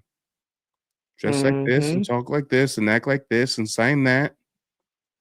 Now let's see why I chose to save this one. This one is from 1901. Hey, the further back you get in history, the more reckless they was talking in the newspaper. We gonna see them say some reckless shit in the newspaper in a minute. I'm not sure if it's this one or if it's one of the other 5 pages I have to show you, but their white folks was cutting up in the news. Now I see why niggas wasn't allowed to read and write, okay? And niggas could read what they were saying in the newspaper. Oh shit. y'all would have been had some rebellions. Okay, let me see. Yeah, that's wild. Why, oh, why Did you? did I save this? Yep, go ahead. I read something about like how our ancestors would braid their hair, and they were their hair, the way it was braided was like messages, like a map. A map, yeah. Did you hear about that? Yeah, they I also was had like, songs what? like "Follow the Drinking Gourd," where they're teaching star Man. constellations in order to escape the plantation. Yeah, Our people, they was some like very amazing people. Gifted, very gifted absolutely. people. All my life, I was raised to think that "Follow the Drinking Gourd" was a plantation slave song, and they make you think plantation slaves were exclusively African. So I had some disdain for the song. Even I'm like, damn, they was teaching me the song in kindergarten, and I ain't even got ancestors that was African slaves and shit, right? But when I did the research not too long ago, I realized that's actually an indigenous song. Guys, it's a map for how to use the drinking gourd, which is a star constellation. Can't no African create that song. Africans look at a whole different set of stars in the sky. Their constellation they see is way different than us on the Western Hemisphere. So how does an African slave create a song to guide people to freedom using constellations they've never seen before? I mean, y'all, they be hiding it in plain sight. Just don't add up. We gotta do our research. Mm-hmm. Gotta wake up. You know what? I'm getting warm. Here we go. I think I found it.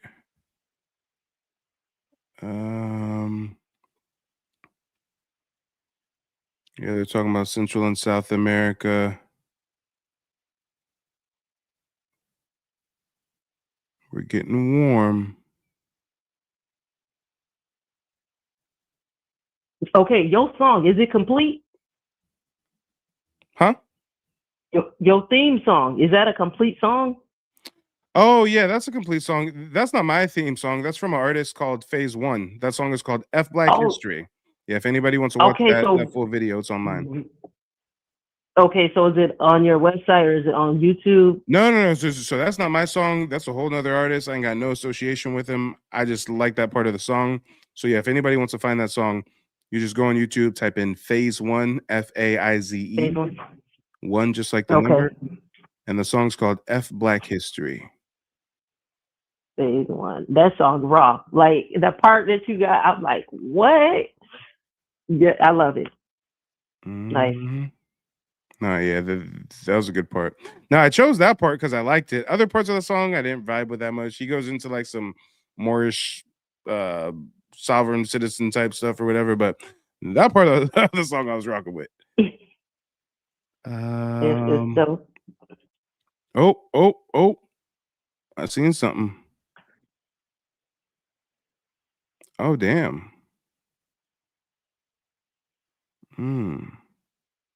They talking about the Knights Templar in Indian Territory. I didn't even read that the first time.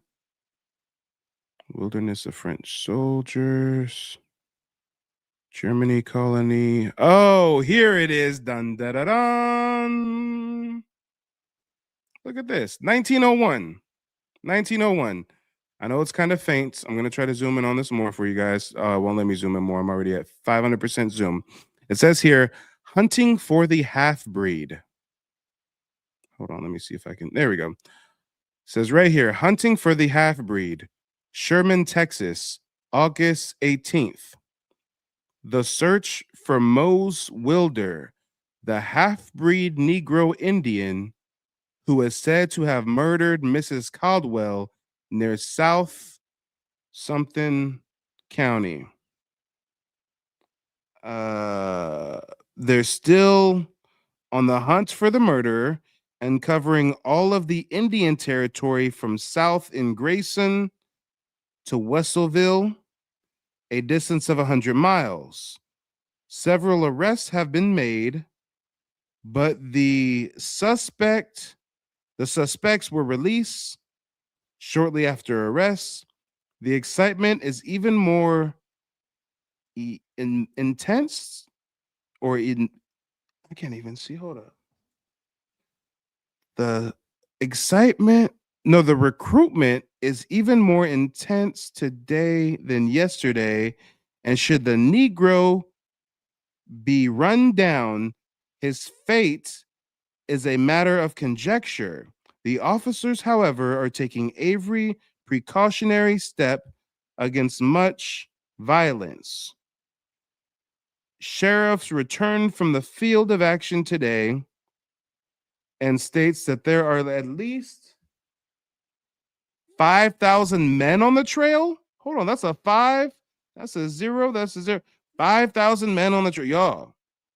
And they're hunting for a Indian half-breed, they say. First, they call him a half-breed Negro. Then they just drop the Indian. No, first they call him the half-breed Negro Indian. And then see how later in the article they just drop the half-breed Negro Indian and just call him a Negro?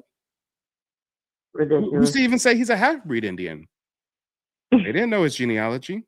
And honestly, that is crazy. Our people don't even be getting down like that. So I'm wondering, what did Mrs. Caldwell do? Okay, if this is even true, what did Mrs. Caldwell do to where this half-breed Negro Indian that took her out and is on the run with 5,000 white folks looking for her? I mean, Mrs. Caldwell was trying to touch him in his no-no place. He said, "Stop it, freaky white bitch." He said, "Stop it." I don't know. I don't know. But this is another wild receipt I found.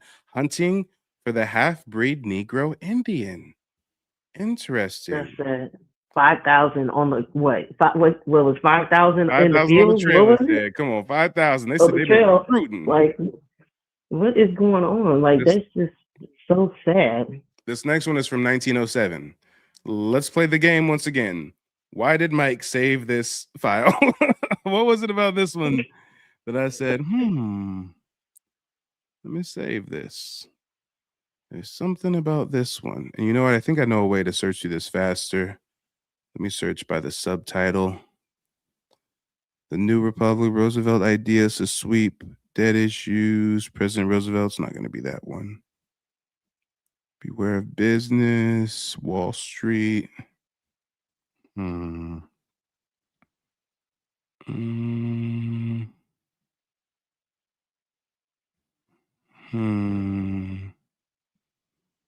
Growl of Chico. Growl of Chico. I don't know about that one. Don't worry, y'all. I ain't let you down yet. Each one of these was saved for a good reason. Somebody on a homestead.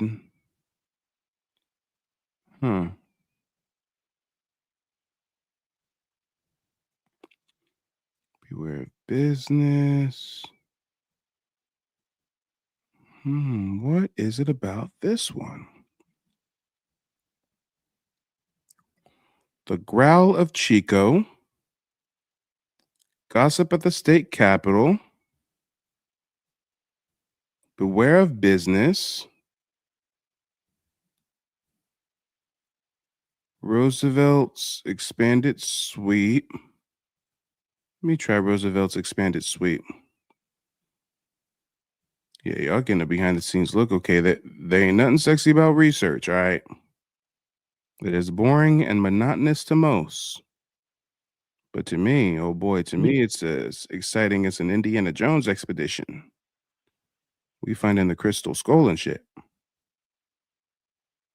Or you know what? For the sake of time, and because I know for a fact there's something here that we need to see, let me take it line by line real quick. Line by line. Oh, shit. I didn't even see this the first time, but this stands out to me now. They talking about the Lords Proprietors.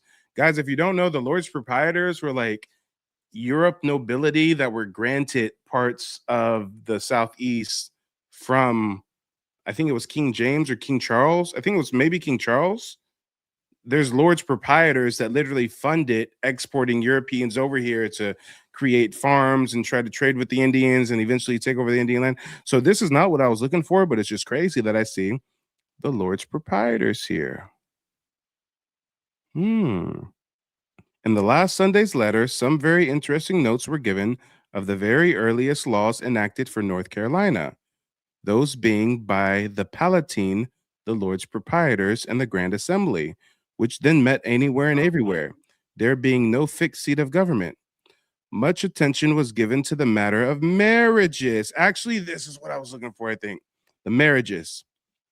Much has been given to the matter of marriages, for a great many thousands of people live together in wedlock without any ceremony, as there was a scarcity of persons and justices of the peace were oftentimes hard to find.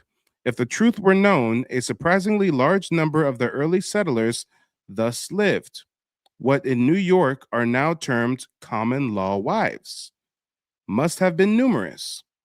In the notes which I prepared 3 years ago on this delightful old publication, The Running of the Boundary Line Between North and South Carolina, written by that senile,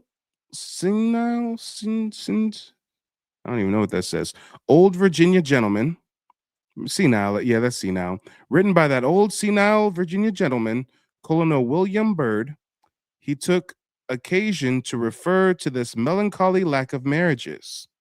It was enacted that whereas a great many people in foreign parts have come and settled themselves here as man and wife, such persons shall, if accused by erodible repeat or fame of being not lawful married, come within 12 months and produce a sufficient certificate of their marriage, or at least that they have taken and reputed as man and wife, the government where they last reside, otherwise to be treated as vagabonds, and expelled by government.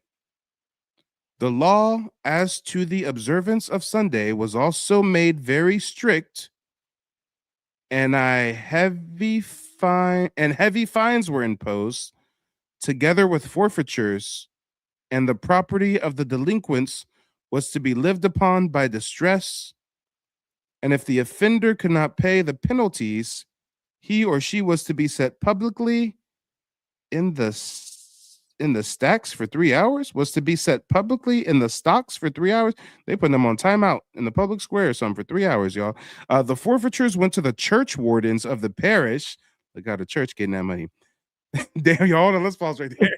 The Lord's providers basically said, all you European migrants in the territory we run, y'all shacking up and not getting married, and y'all supposed to be getting married through the church and paying your tithes, and we supposed to be managing you and documenting you and classifying you, right? Damn. And if you don't, we gonna take your land and give it to the church. Y'all, this is a racket. But hold on, there's a reason why I saved this. It's gonna become relevant to us in a moment. Here we go. Here we go. I'm going to skip down to the meat and potatoes for you. Talking about the Quakers now. Regulating marriage still. Being fined 5 shillings. Here we go. This is what stood out to me. This is why I saved this. It says, this act was to be partially read at least twice every year.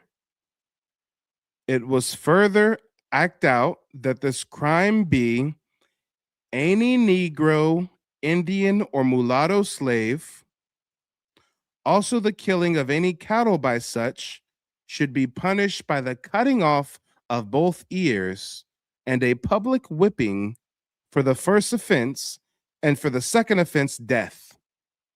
Trial to be under a special law regulating servants and slaves. Let's start back a little bit more to give you more context. In those old days, very great care was taken to protect stock, and not only horses, but cattle and hogs. And an act of 1741 sets out that, quote, many wicked men in the province who are too lazy to get their living by honest labor make it their business to ride in the woods to steal cattle and hogs and deface marks and brands and put fresh ones on. And it was provided that such offenders should receive 10 lashes on the bare back. They talking about white folks. They talking about white folks stealing cattle, putting their brands on. You know, white folks know what white folks do. They would get 10 lashes on the bare back, well laid on for the first offense. And for the second offense, they should pay a fine of $50, stand in the pillory for 2 hours, and be branded on the left hand with a red hot iron with the letter T. This stands for thief. This act was to be publicly read at least twice every year. It was further set out that this crime, now we got full context. They saying if a white man out there stealing cattle, first we gonna give him 10 lashes.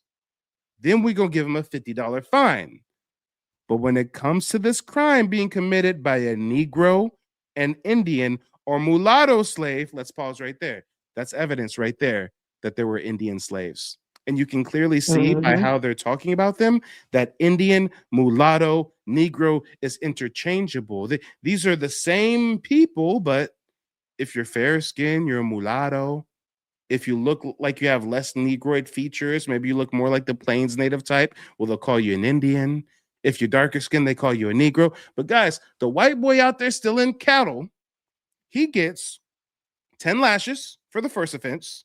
Second offense, a $50 fine, and a T branded on one of his hands for thief.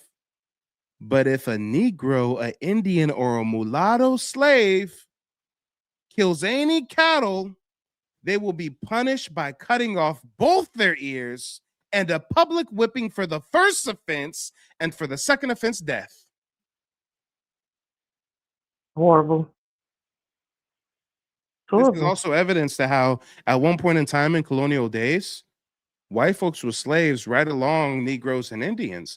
But ever since Bacon's Rebellion, they wanted to create class divisions, since white folks was clicking up with Indians and Negroes and rebelling against colonial authorities and having intermarriages and stuff. So they outlawed those marriages. Anti-miscegenation laws were enacted in colonial Virginia as early as 1776.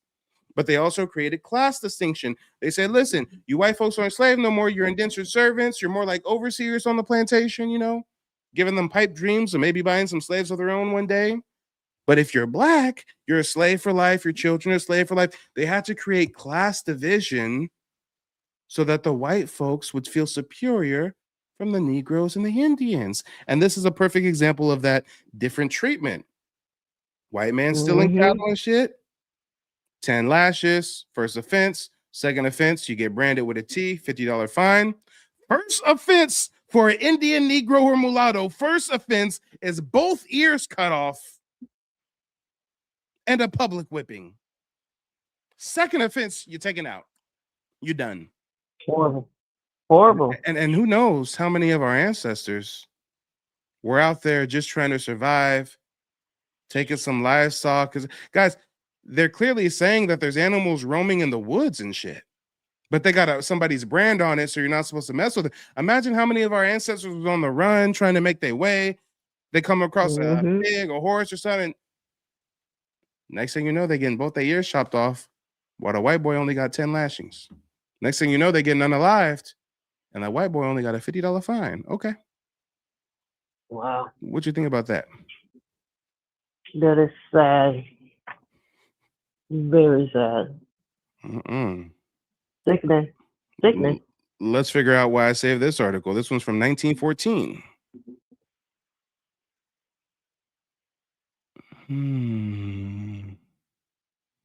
I think this is the one where we're talking about South America. Yeah, or actually Central, rather. Let me find it. Talking about oil. Yeah, I remember this one. French Revolution, statesman, Alexander Hamilton. And Tyrone, I see you backstage on TikTok. I'm going to bring you up after I'm done with the sister. We just running through some of those receipts I told you I found earlier. Oh, here we go. This is what I found. Villa's Negro Blood. Check this out. This is 1914, May 3rd, 1914. The Charlotte Observer. Y'all understand, most of these newspapers that are still alive today were around since like the 1800s, early 1900s. You can go online, pay for their archives, start searching, and who knows what you'll find. But check this out. Villa's Negro Blood. We at once reject it as improbable in itself and as seemingly impossible by comparison of dates and ages, the story that Villa was a Maryland mulatto who had served in the 10th Cavalry United States Army. He no doubt bears strong facial resemblance to a former member of that colored regiment, as one man after another of those who have served in it insists that his pictures portray this man. But the resemblances, but the resemblance and the fact that the man with whom he is identified cannot be traced or located anywhere are not evidence enough. Villa's personal history in Mexico has been traced from rather early youth. However, it has been repeatedly stated by those who have given most attention to the facts of his career that he possesses a considerable and noticeable admixture of Negro blood. His mother was a negress, according to all the accounts on the subject that we have seen. Let's pause right there. What the fuck is a negress? Right. I Oh, was like, wait, you what? mean she had dark skin? You mean she? Okay. Oh my god. Okay. I wonder how many Really Indian good. girls were called negresses. Come So on. disgusting. His mother was a negress, according to all the accounts on this subject that we have seen, and in an article for the Philadelphia Public Ledger, a member of that paper's editorial staff who did newspaper work in Mexico and knew people who had close personal touch with Villa's career as a bandit, noted for ferocity and outrages against women, tells the same tale. He had been positively informed years ago, he says, that Villa's mother was a negress. Those who accept the near identification by the 10th Cavalry men might say that Villa came to the United States from northern Mexico and went back there. But for the reasons briefly mentioned, this does not seem probable, to say the least. If Villa is mixed white and Negro without any Indian, we may compare him racially with General Antonio Maco, the best fighter until a Spanish bullet found him at the last Cuban revolt. It does not seem possible, however, that any Mexican of the lower class could fail to possess more or less Indian blood, the racial basis of the whole country. One of mixed Indian and Negro blood with little or no. Oh, this is why I saved it. I gotta check this out, y'all. I didn't know this until I found this earlier today. Check this out. Check this out. One of mixed Indian and Negro blood with little or no white is called in Spanish America a Zambo, where we get our humorous name Sambo to designate the Negro.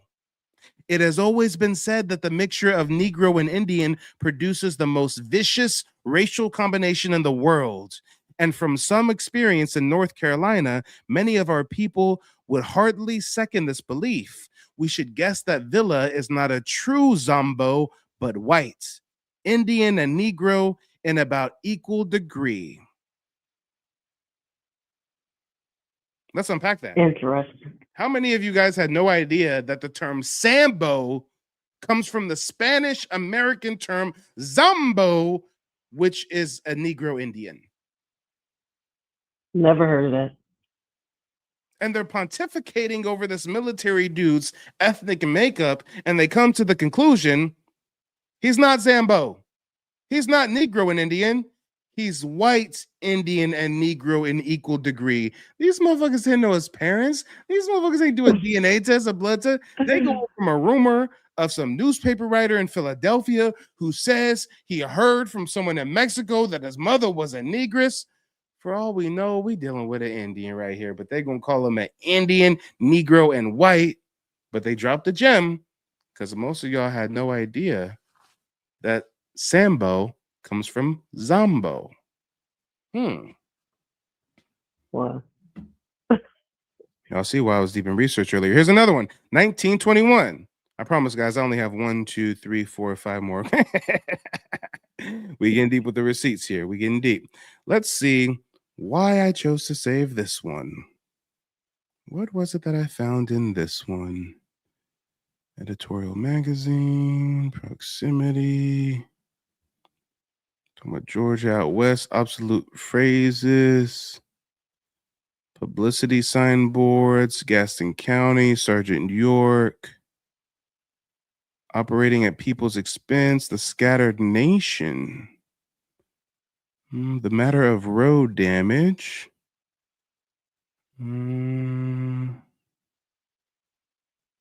Charlotte highways. Toledo. Okay, it has to be over here in the back end. Major furthermore taking place. Woman witnesses in the courts.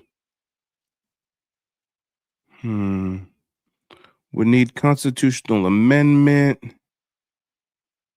Cow claims interest at the fair.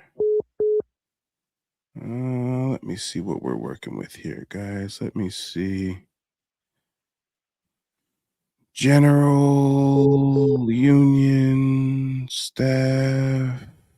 I got so many files open. Hold on, y'all. Let me close some files real quick. Let me close some files.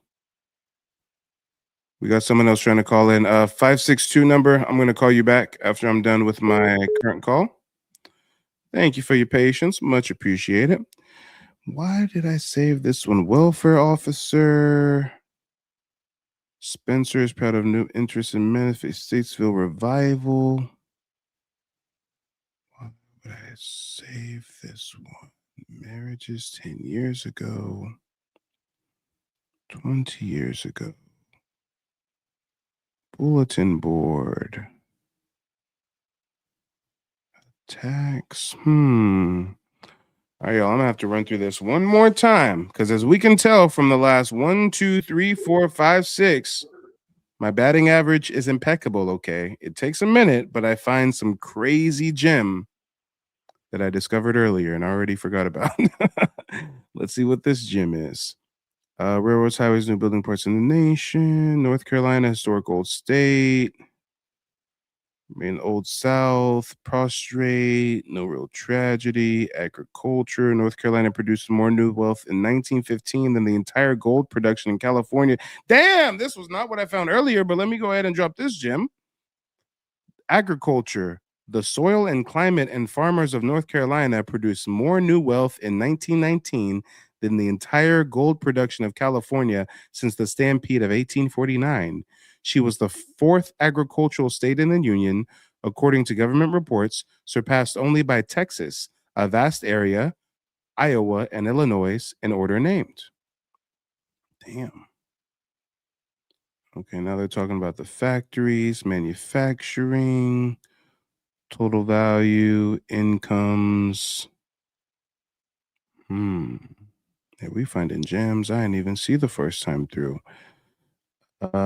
Highways, new signs, Chamber of Commerce, obsolete phrases. It's holding up his own warehouses. New Hanover Road.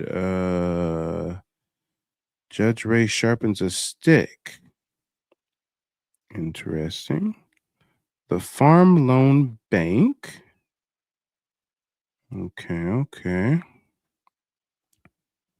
Most men hate long sermons from the Philadelphia Record. Talking about another highway.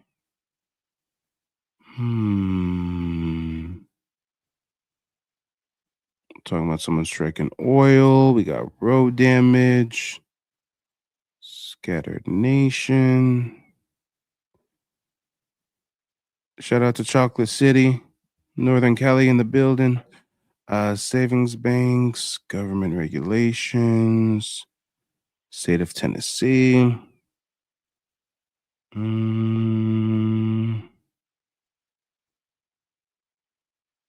Heavy R2. I've been advised for a friend. Trains.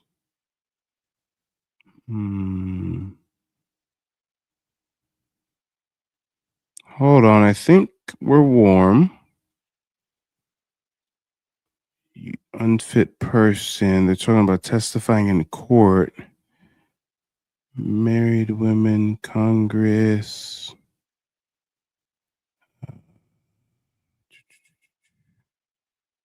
20 of the members. Lawyers. Board of Pardons.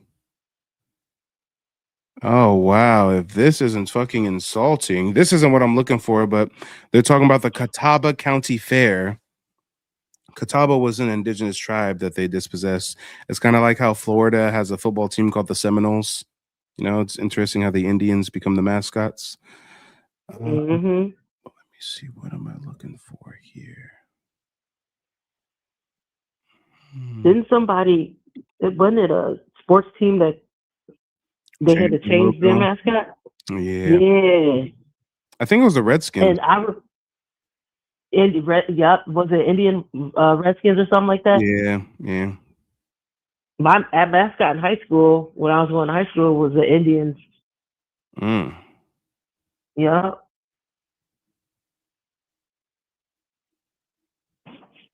What is it about this article? What is it that I wanted to save? Reviving of the state. We got birthdays. Oh, damn. 1 year ago today, Hungary ordered the expulsion of Jews who had arrived since 1914. Yeah, if y'all don't know history, Jewish folks have been kicked out of like over 100 countries going back like the last 800 years or so. Yeah, it's wild. And it's always the same accusations. We ain't gonna get into it, but I'm sure y'all know what some of them accusations are. Okay. It has to be in this last one right here. It has to be. There's no other option. It has to be right here. Talking about a freight train. Bulletin board. Irish leaders. San Francisco.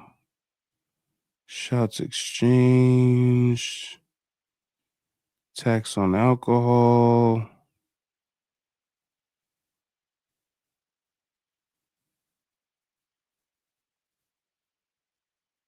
Huh.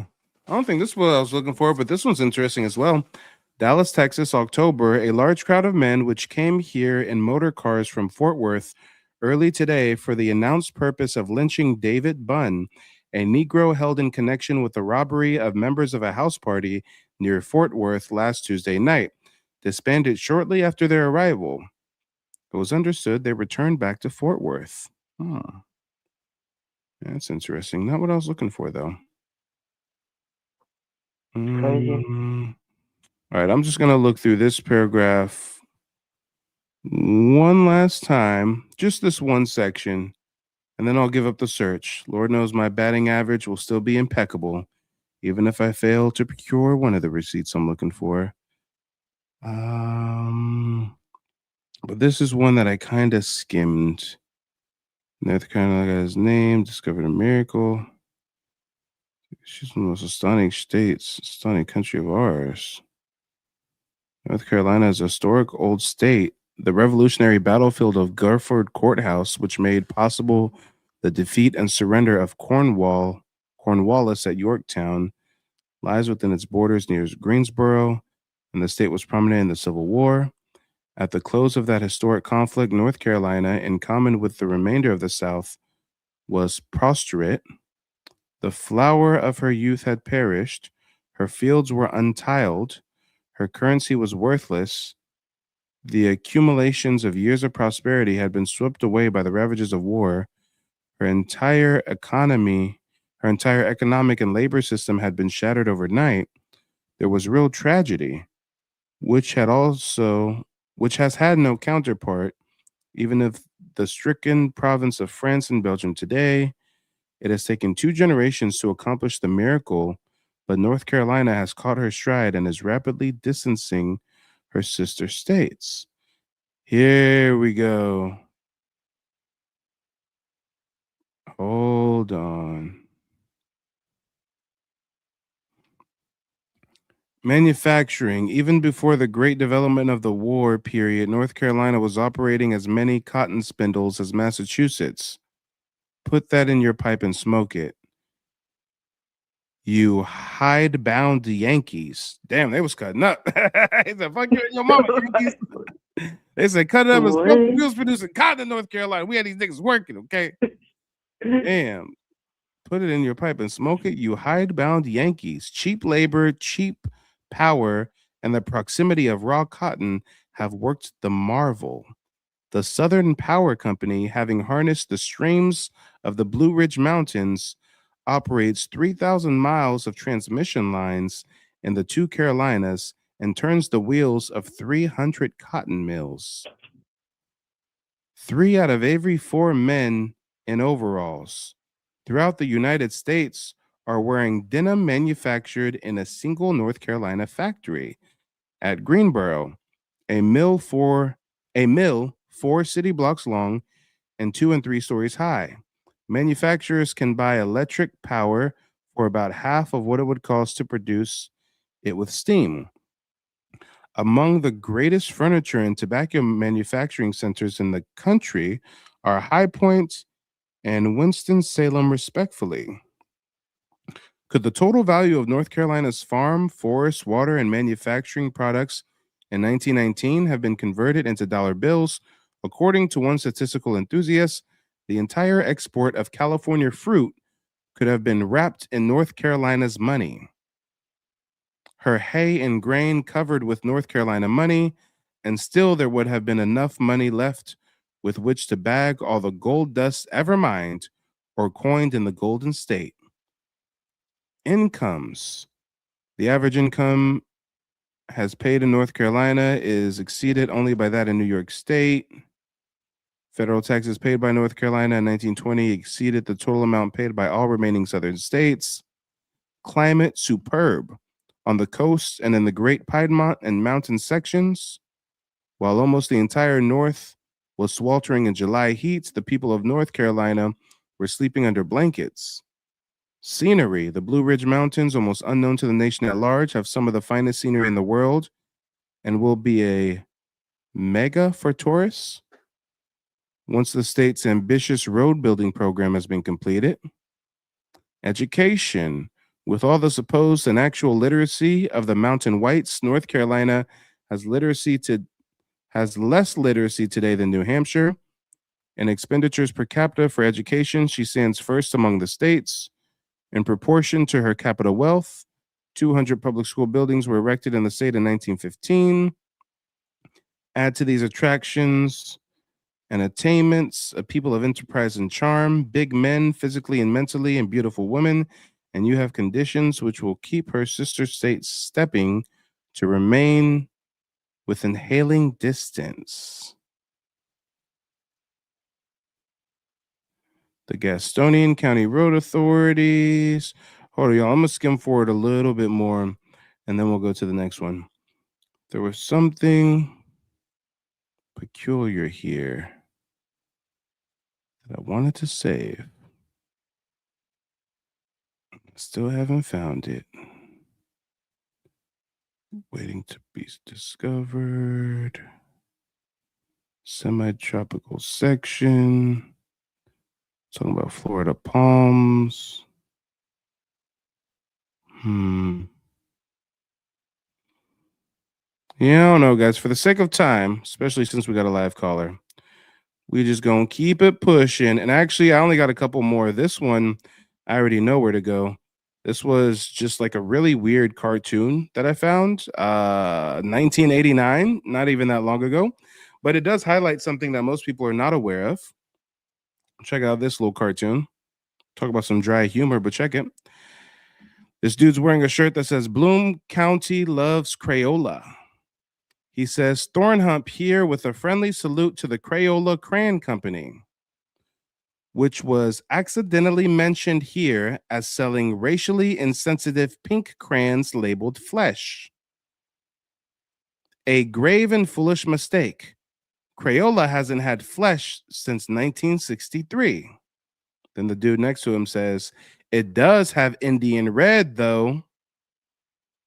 Then the other dude says, we also salute Crayola's forgiving lawyers. And then he's hitting the other dude while the other dude says, suppose they have Negro brown. and then he gets whacked. Now, to give you guys some context, I think they're highlighting the fact that it's, or at least they think it's insensitive that Crayola at that time had a crayon color called Indian Red. And if you're not familiar with that crayon color, let me see if I can find an image. It's basically our complexion, you know.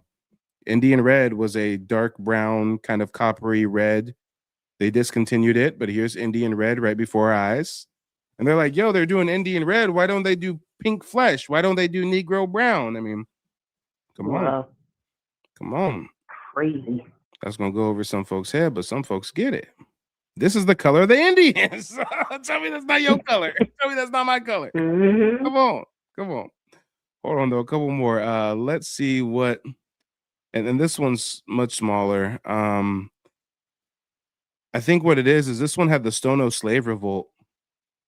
You know what? Not only did it have a map and a timeline of the Stono slave revolt, but it had something weird right here that it started off with. Let me see how much I can zoom in. Yeah, it's talking about Indians, but it's so blurry. It says the status of the Negro, his rights, and something else.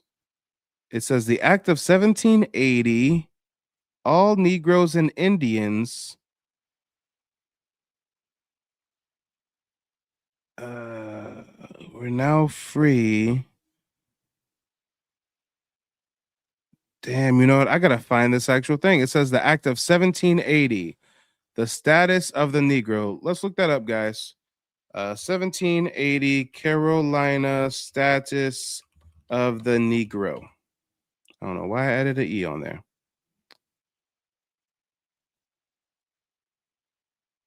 Yeah, let's read this. This is the way we can get it. About? Negro, mulatto, or Indian man slaves. 5 black regiments, 1775 to 1783. During the War of the American Revolution, there were a number of units, large and small, recruited solely with men of color. In one case, men of African descent, as well as Native Americans. Basically, they're saying black Indians, but they're going to try to say, you know, they're African and Native. 5 regiments of different nations. The Ethiopian regiment. Damn, the racial reclassification been going on for a long time. Imagine if in the Civil War they didn't call the Union colored troops the colored troops. Imagine if they called them the Ethiopian troops. I mean, this is basically what's going on. Them niggas wasn't from no Ethiopia. Come on now. Come on now. Do you guys think these men were literally from Ethiopia in America, free and fighting in the American Revolution? Or do you think these were friendly Indians that had melanin? Right. 5 regiments of different nations. The Ethiopian Regiment, 1775 to 1776. The 1st Rhode Island segregated, 1778 to 1780. The Chasseurs Volontaires de Saint-Domingue, 1779 to 1780.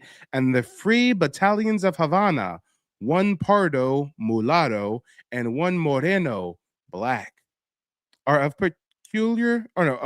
particular interest and stood out for several reasons. British and French regiments were segregated, and any men of color in them served as musicians or officer servants, not as musket-bearing soldiers. British loyalist units initially allowed black arm-bearing men in the ranks, but that officially changed in March 1777 when the British commander-in-chief barred them from serving in loyalist regiments on the provincial establishment. For American Whigs, whose armies was integrated throughout the war, the sole large-scale exception was a regiment manned with black and Indian private soldiers. Spain had long-armed Africans for defense in the West Indies and South America. Their 1770s and 1780s Afro-Cuban battalions were divided according to whether their soldiers were black or mulatto, as were the companies of the 1779 to 1782 French Saint-Domingue Regiment, the wartime saga of the Rhode Island regiments. In an army with predominantly integrated units, the segregated 1st Rhode Island Regiment, 1778 to 1780, was one of the few exceptions. The first known recommendation for founding a Whig all-black unit occurred in August 1770, and I believe the Whigs is what the British were called during the American Revolution. So the British is talking about arming black folks to fight for them during the revolution. And most people don't know this history. Actually, I have a book about this. This woman is a scholar. She's a professor somewhere, and she did her genealogy and wrote a book about her forefathers. It's called Revolutionary Blacks, Discovering the Frank Brothers, Free-Born Men of Colors, Soldiers of Independence. Some of the Frank brothers, all of them are free men. Some of them are fighting for the British as loyalists. Some of them are fighting for the rebels who would later become the Americans. We got free black folks fighting in the Revolutionary War, and most of y'all ain't never been taught nothing like that in school. Nope. They got us hearing about Paul Revere and shit. The British are coming. The British are coming. They didn't tell us that some of our ancestors were on both sides of the conflict. Crazy. Let's just finish out this paragraph real quick. They recommended founding a Whig all-black unit August 1776 when New Jersey and Jonathan Dickinson Sargent suggested raising a regiment of freed slaves to augment the state's militia. He sent his detailed plan to John Adams to put before Congress. Adams demurred, replying, and demurred means rejected, I believe, but let me just double check the meaning on that real quick. I'm a wordsmith. Oh, demur, politely refuse. Okay. Politely refuse. He's demure. Okay. Demurred, replying, quote, "Your Negro battalion will never do. South Carolina would run out of their wits at the hint of such a measure." In early 1778, John Lawrence, South Carolinian and aide to General George Washington, learned of the Rhode Island plan to form a regiment filled with slaves, emancipated upon enlistment. Long uneasy with the institution of slavery, Lawrence determined on doing the same in his home state. He wrote his father Henry, President of Congress, and prominent plantation and slave owner, on the 14th of January. "I barely hinted to you, my dearest father, my desire to augment the continental forces from an untried source. I wish I had any foundation to ask for an extraordinary addition to those favors which I have already received from you. I would solicit you to cede me a number of your able-bodied man-slaves instead of leaving me a fortune. I would bring about twofold good. First, I would advance those who are unjustly deprived of rights of mankind to a state which would be proper graduation or gradation between abject slavery and perfect liberty. And besides, I would reinforce the defenders of liberty with a number of gallant soldiers, men who have the habit of subordination almost indelibly impressed on them, would have one very essential qualification of soldiers. I am persuaded that if I can obtain authority for the purpose, I would have a corps of such men trained, uniformly equipped, and ready in every respect to act at the opening of the next campaign." Henry Lawrence, initially unconvinced, by March 1779, helped shepherd the proposal before Congress, who approved a plan that South Carolina and Georgia, if they thought proper, could enlist 3,000 able-bodied Negro slaves, formed into separate corps as battalions, according to the arrangements adopted for the main army, to be commanded by white commissioned and non-commissioned officers. Guys, some of you guys are learning about this for the first time. You don't understand. Freeing Negroes and having them fight in your wars is like Colonial Battlefield 101. The French would tell the Spanish Negro slaves, "Hey, the Spanish have you as slaves. Come to our territory and fight the Spanish with us and we'll make you free." The Spanish would tell the British slaves, "Yo, the British have you as slaves. Come down here to La Florida, Spanish territory, and fight the British force and we'll make you free." The Union, when they were losing the Civil War at the last minute, said, "Hey, black folks, slaves in the South, come join our ranks, fight for us, we'll make you free." This is their playbook. That's y'all. wild. This is their But playbook. it's so wild. But some of y'all think that the first time black folks was in the military was in the Civil War. No. Black folks fighting for the British during the Revolution. Black folks fighting for the rebels. We have fought in every major armed conflict. Facts. Now let me see about this last one. This is the absolute last one. Damn, hold on. Why is this nigga tied up on a tree right here? This ain't even what I was looking for. Hold on. What is this image? Wait, is that an article? Yeah, this article, homie is, I think that's a black man. Yeah, tied up on the tree. Negro evildoer awaiting his punishment. The whipping Wow. post and the lash was a popular form of retribution inflicted by the courts in the early days. Damn, they calling him a Negro evildoer. I wonder what he did. Mm, I bet you by today's standards, it wasn't shit. I bet you he didn't really do nothing. right. When is this article? This is 1927. That's crazy.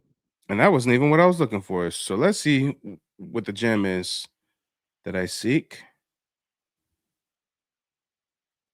Damn, this ain't even what I was looking for, but we're going to have to read it. The cowhide thong cutting a hissing arc felt like a broad sword across the brown back of the Negro slave, manacled to the whipping post. The skin under the lash rose, clung momentarily to its torturer, and as the whip lifted, revealed a whitish swath an inch wide, screaming victims. Lord Master, I ain't going to do it no more. Lordy, lordy, oh, lordy, oh. He twisted and squirmed, his screams now muffled, now piercing, but there was no release. 39, counted the magistrate. That's all. Release the prisoner. The hands were freed. The black sank to his knees. Help him with his shirt, and not so rough. They helped him pull his shirt up over his burning back and shoulders. Now, Hezekiah, you're free to go, but from henceforth remember to forbear from taking the name of the Lord in vain. My nigga said a cuss word. It's crazy. He got 30 lashes at the whipping post because he said the Lord's name. This motherfucker ain't even part of your religious cult like that. What the fuck? What? Oh man, my Wild. back would be tore open if I got 30 lashes every time I said the Lord's name in vain.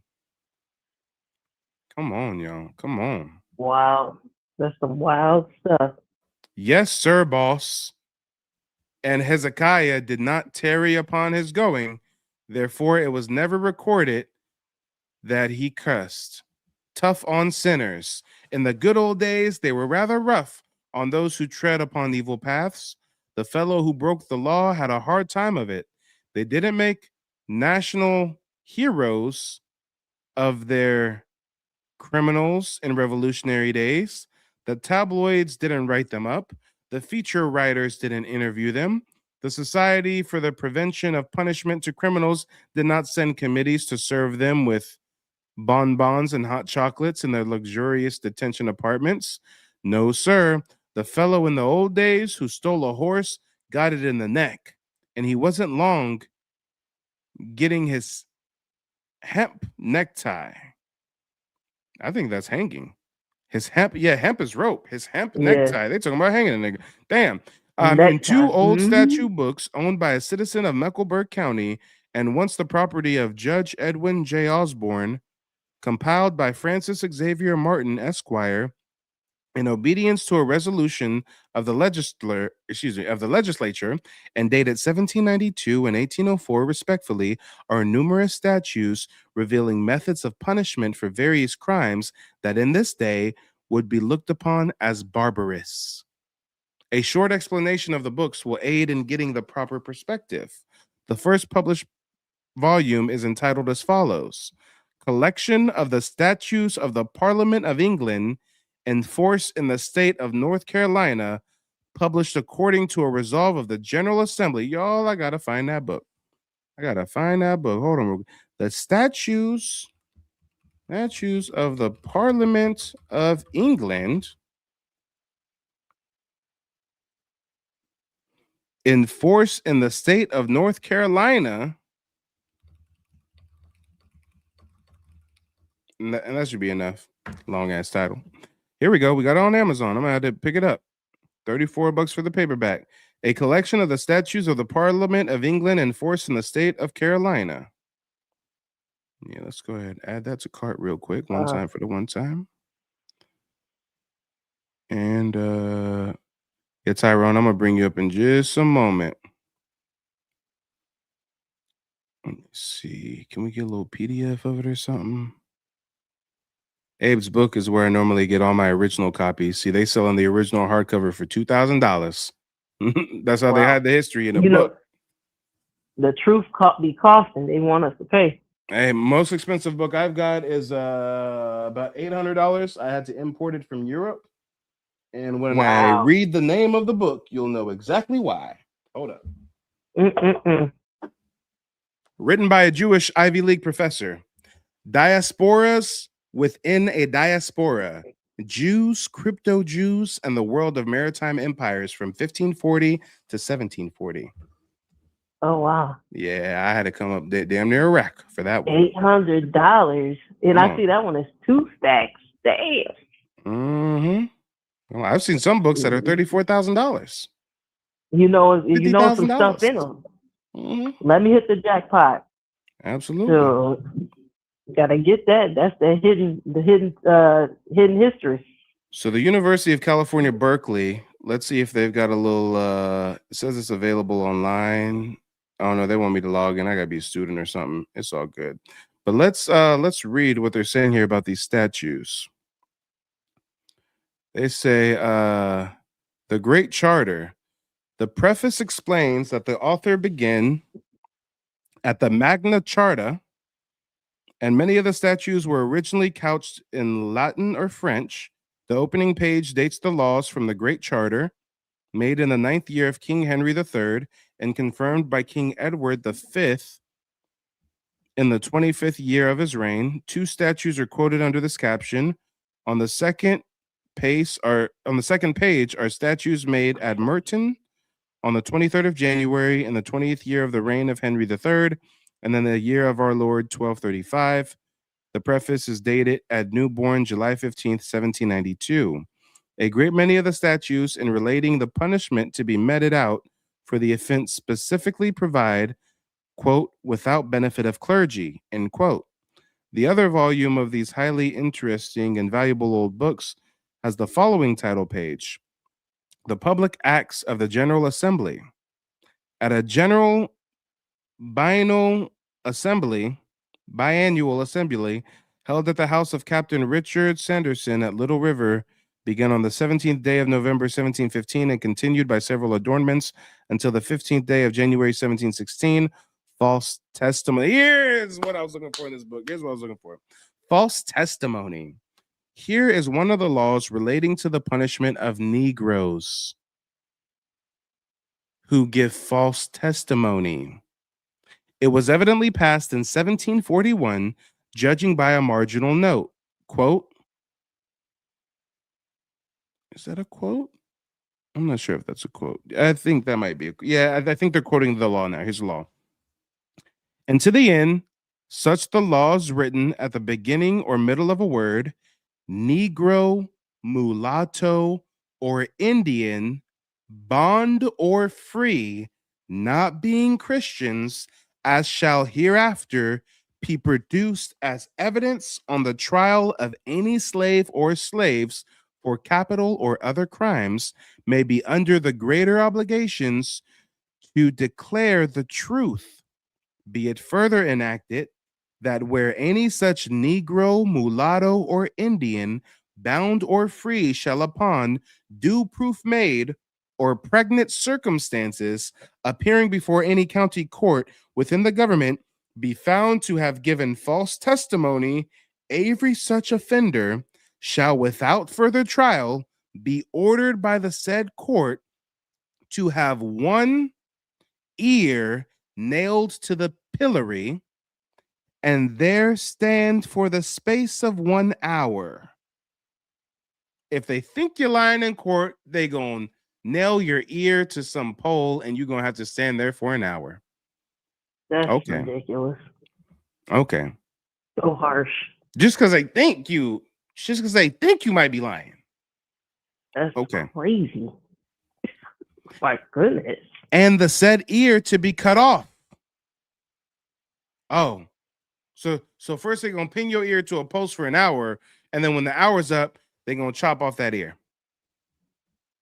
Cut off horrible. At the expiration of 1 other hour. Damn. and moreover, to order every much offender 39 lashes, well laid on. Well laid on. They say hit him good. Not no soft shit. 30 well laid on. Ear pinned up on a post for an hour. Hour later, chop the ear off. Then you gonna give him 30 lashes well laid on his or her bare back at the common whipping post.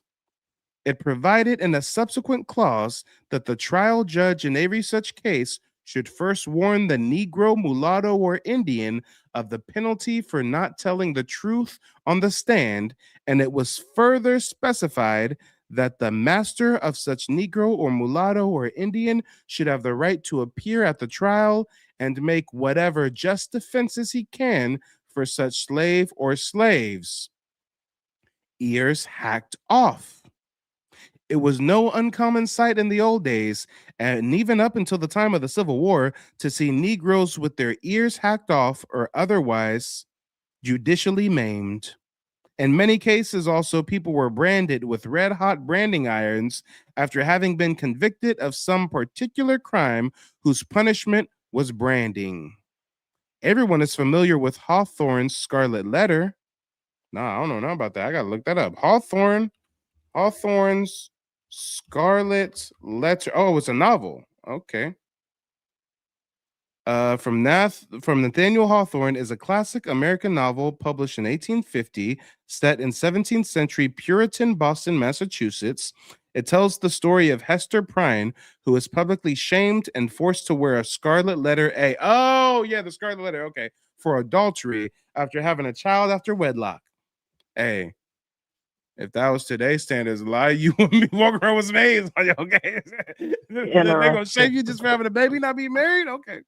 The novel explores themes of sin, guilt, legalism, and hypocrisy through Hester's struggle for dignity, the concealed torment of her lover, Reverend Dimsdale, and the vengeful obsession of her disguised husband, Roger Chillingworth. Okay.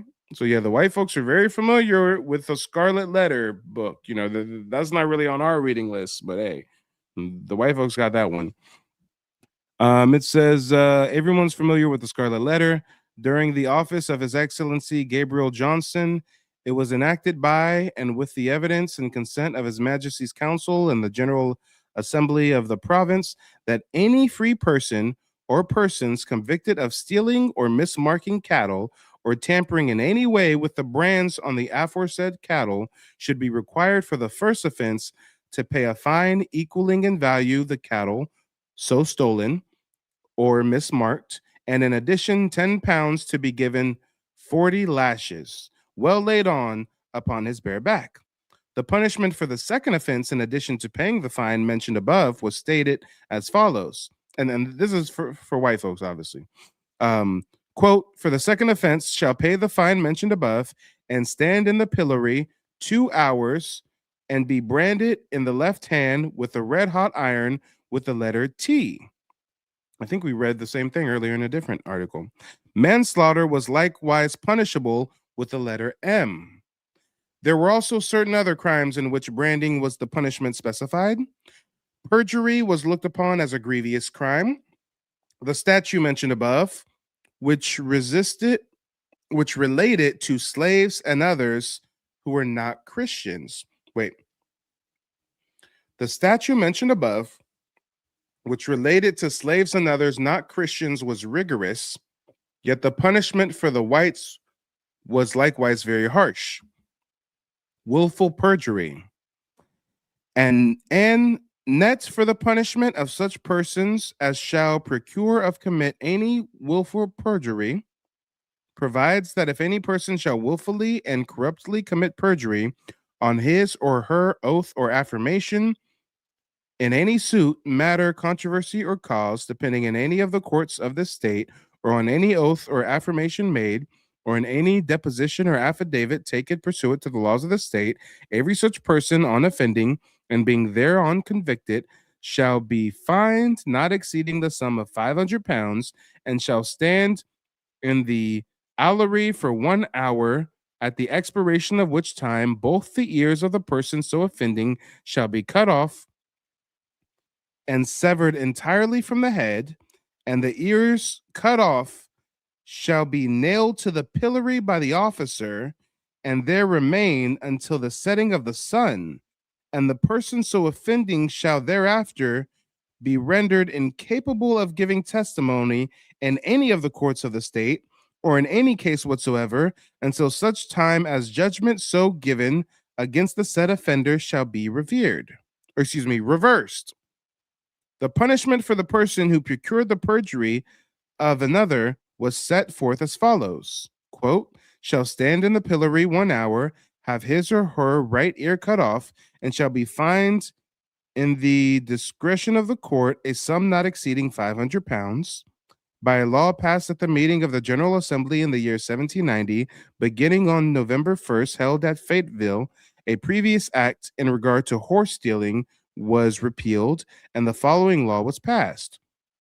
Quote, whereas the present mode of punishment for horse stealing is not attended with the salutary effects intended by the legislator, stealing horses, therefore enacted by the General Assembly of the State of North Carolina, and it is hereby enacted by the authority of the same, that from and after the first day of January next, if any person or persons within the limit of the state shall feloniously steal any horse, mare, or gently, upon due conviction thereof, such felon or felons shall suffer death without benefit of clergy.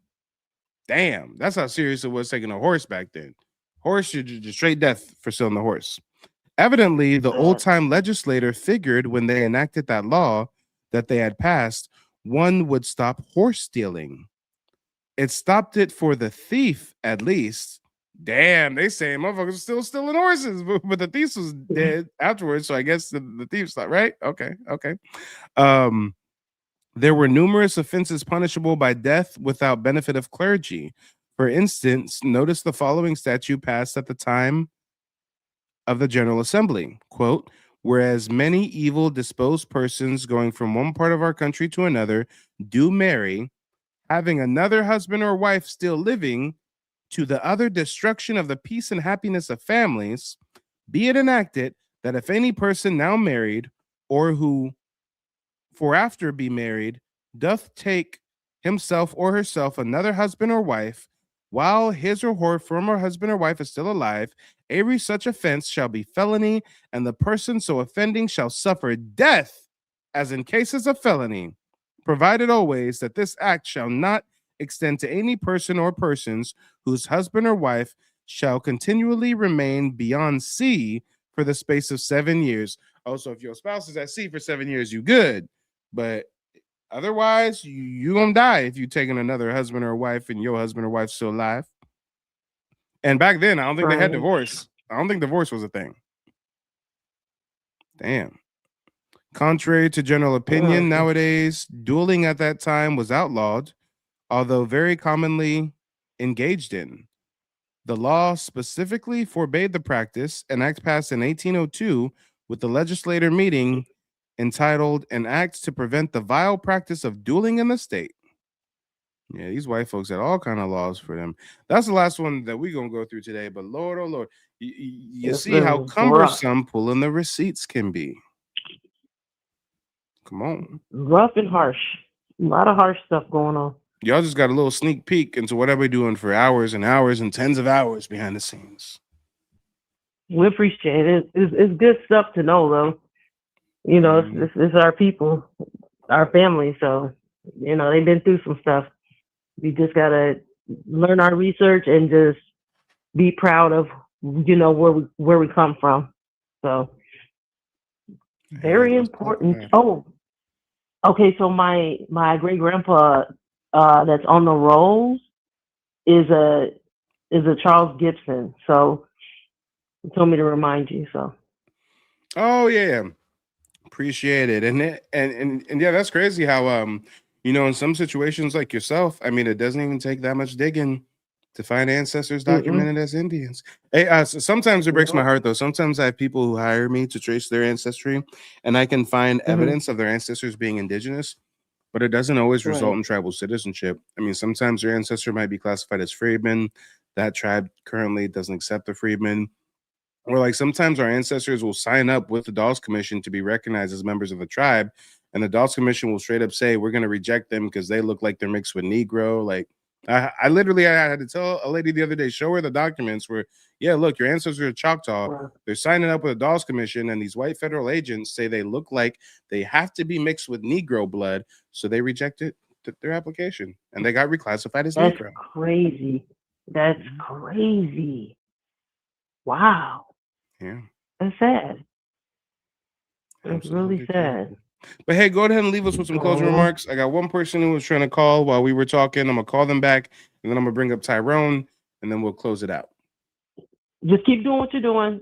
I don't know how long have you been on YouTube sharing like the truth. 'Cause I've been on YouTube since like 2021. But when I first started, I was doing like investigative journalism, exposing frauds and fake gurus. It's like over the last 2 years, I've been on this indigenous knowledge. Wow, that's weird. I just came across you about a week ago, but I'm definitely following, and I'm on your website. I'm following your Facebook. Yes, keep going. Keep, just giving us the knowledge. I'm definitely going to be sharing your medias with other people because, yeah, we need to know. We need to know. It's really good stuff. Really good stuff. Yeah, well, I appreciate the support. Thanks for calling in. Of course. You're welcome. And thanks for all the knowledge. Keep it up. Keep going strong. We rooting for you. Appreciate it. Talk to you later. All right. And before we go to Tyrone, 562 area code. I'm going to call you back real quick. Yeah, come on, y'all. That was just a little tiny sneak peek into the type of research I'd be having to do behind the scenes. You see how long it'd be taking.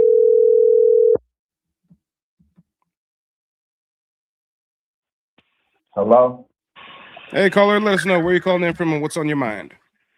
Oh, how you doing, brother? I was just really wondering if you had any information, or I mean, I know you do, about indigenous tribes out in Kentucky, and more so like the Kentucky, Virginia area, because that's where a lot of my family, my paternal grandfather's family, is traced to just all the way down the line. So I really wanted to know some of that history.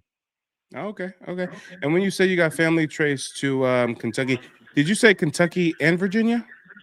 No, so I meant, well, I was speaking on more of the history around Kentucky and Virginia when I was asking that, just because, at some point, they were both one, knowing that history.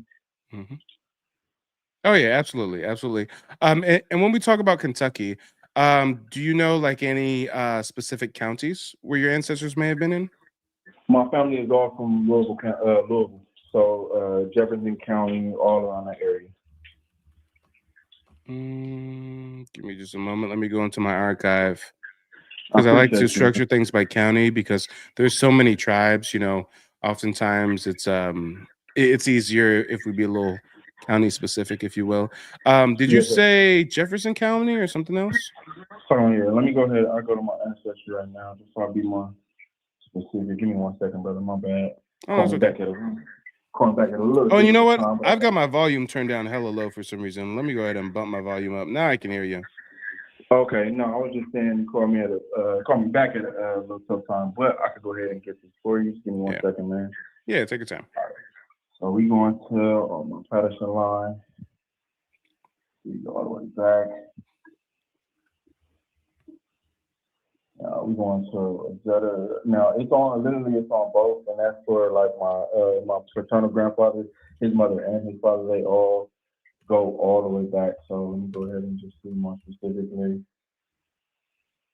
And I clicked on the older ones.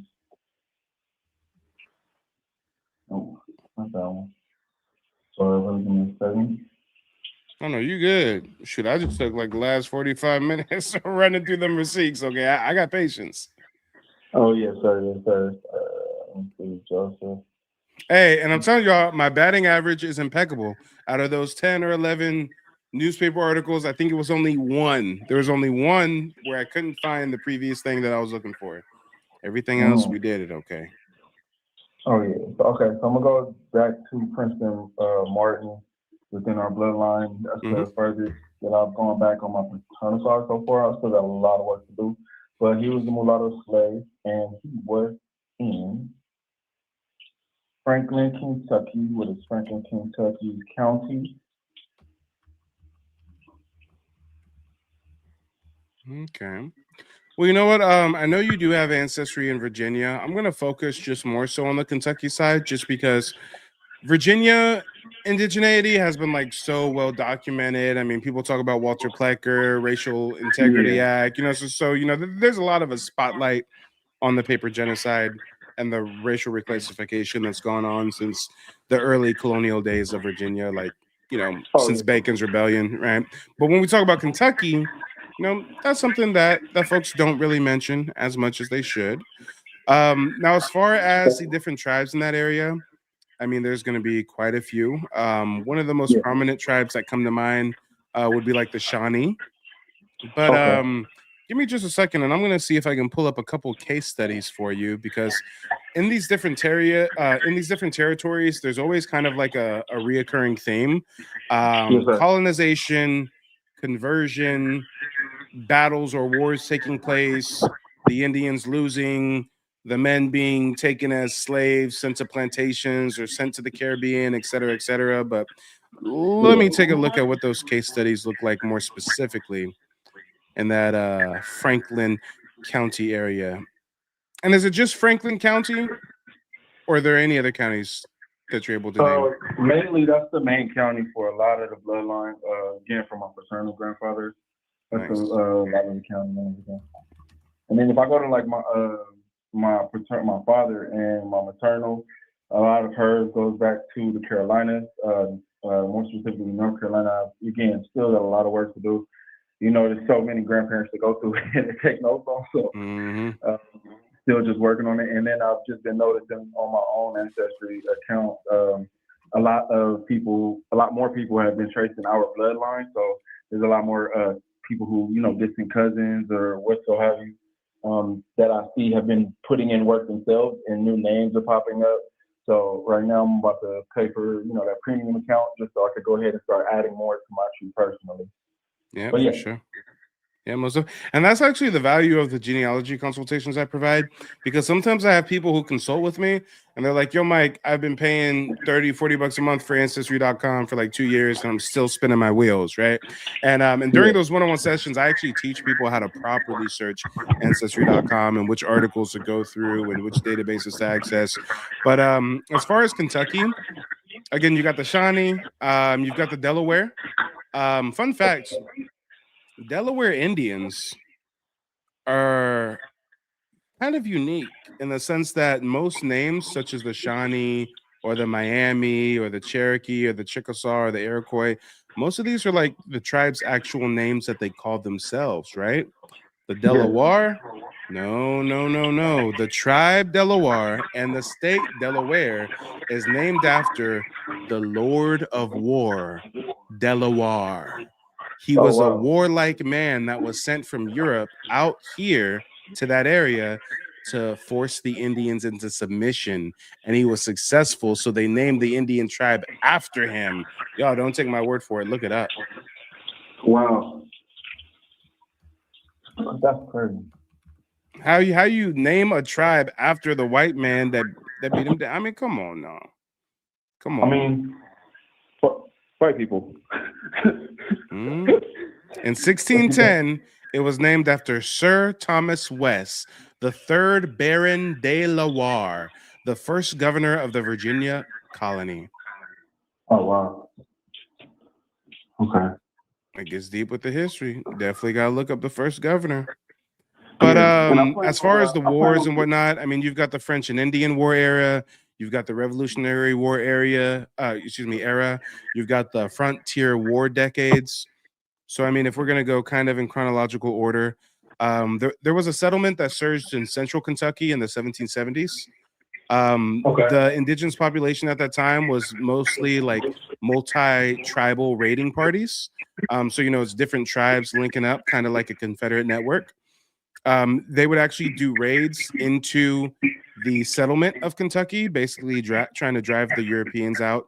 And they kept up those raids until 1800. Some key battles for you to check out. There's going to be the Battle of Fallen Timbers that happened in 1794. Yep. Battle of Fallen Timbers, 1794. And then you've also got the Treaty of Greenville in 1795. These were supposed to end the decades of warfare, and they formalized big land cessions, including land claims that affect Kentucky.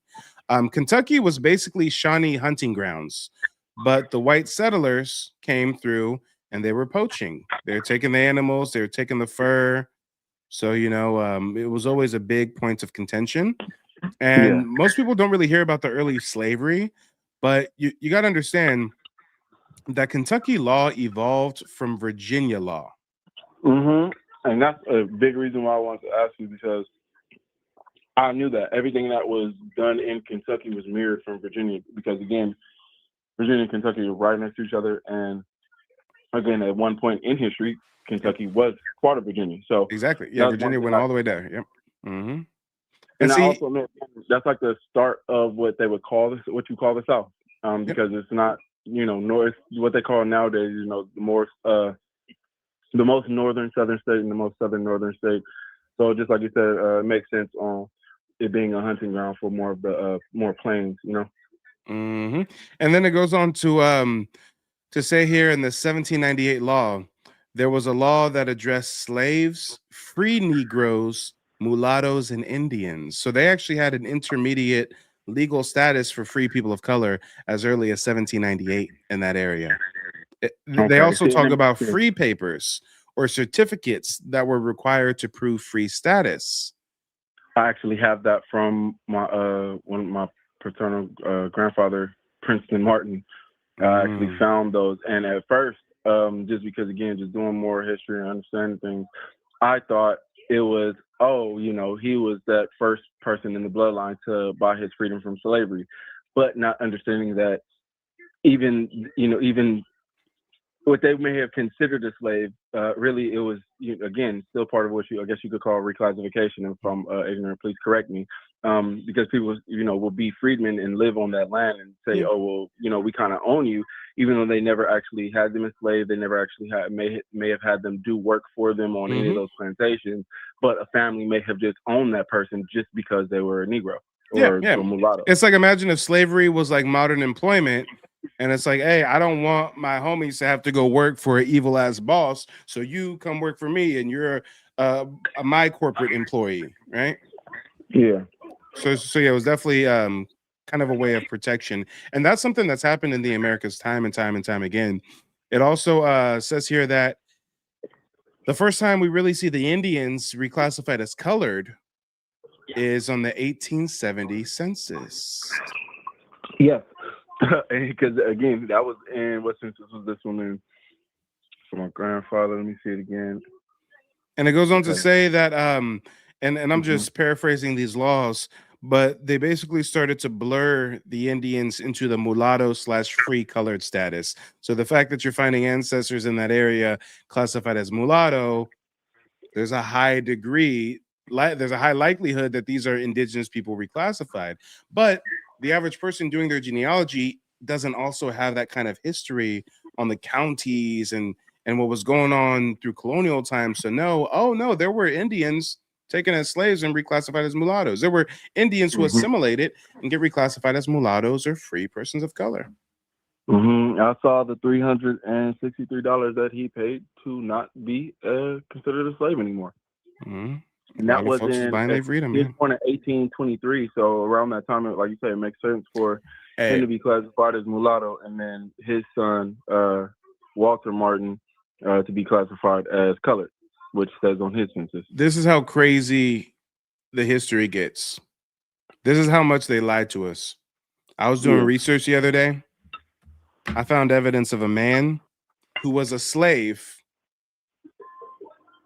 who was contracting out his labor to other people in town and then paying a tax back to his slave master.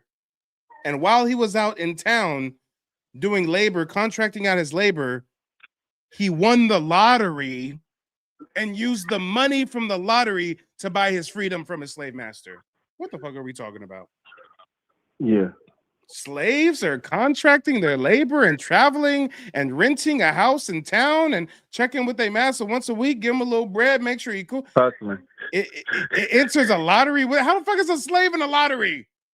Hustling. They That's paid what the it is, winnings out nigga. to a slave. They say, yeah, yo, black ass, here's all the guys. The history that we've been taught is so no. Come on. I bet you the history back then was like modern employment, with the difference that your evil ass boss also has the ability to whip your ass, and you live at your workplace. You live on company property. Yeah. Imagine if you work for Google and you also lived in Google housing, and if you do something wrong, you get your ass taken to the security room and whipped it. I mean, come on, guys. I'm not saying that slavery was not an evil. I'm not trying to diminish it at all, but we come from the most warlike, high self-esteem people on earth, and they want us to really think our ancestors was just getting whipped and chained and not doing nothing about it. Yeah, that's why. Yeah, again, that's why if we talk about Hidden Color 6 coming out, the history of resistance, story of resistance. Right. Now, as far as the settlements and the raid patterns, you know what? I'm gonna try to get a conflict map.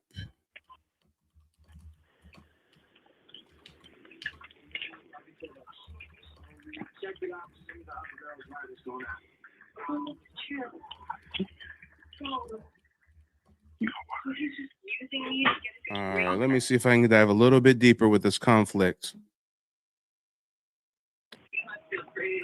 So it does say in Kentucky and the Ohio Valley, just as I suspected, the indigenous slave trade starting in the 1500s, running to the 1700s, it also affected Kentucky and the Ohio Valley.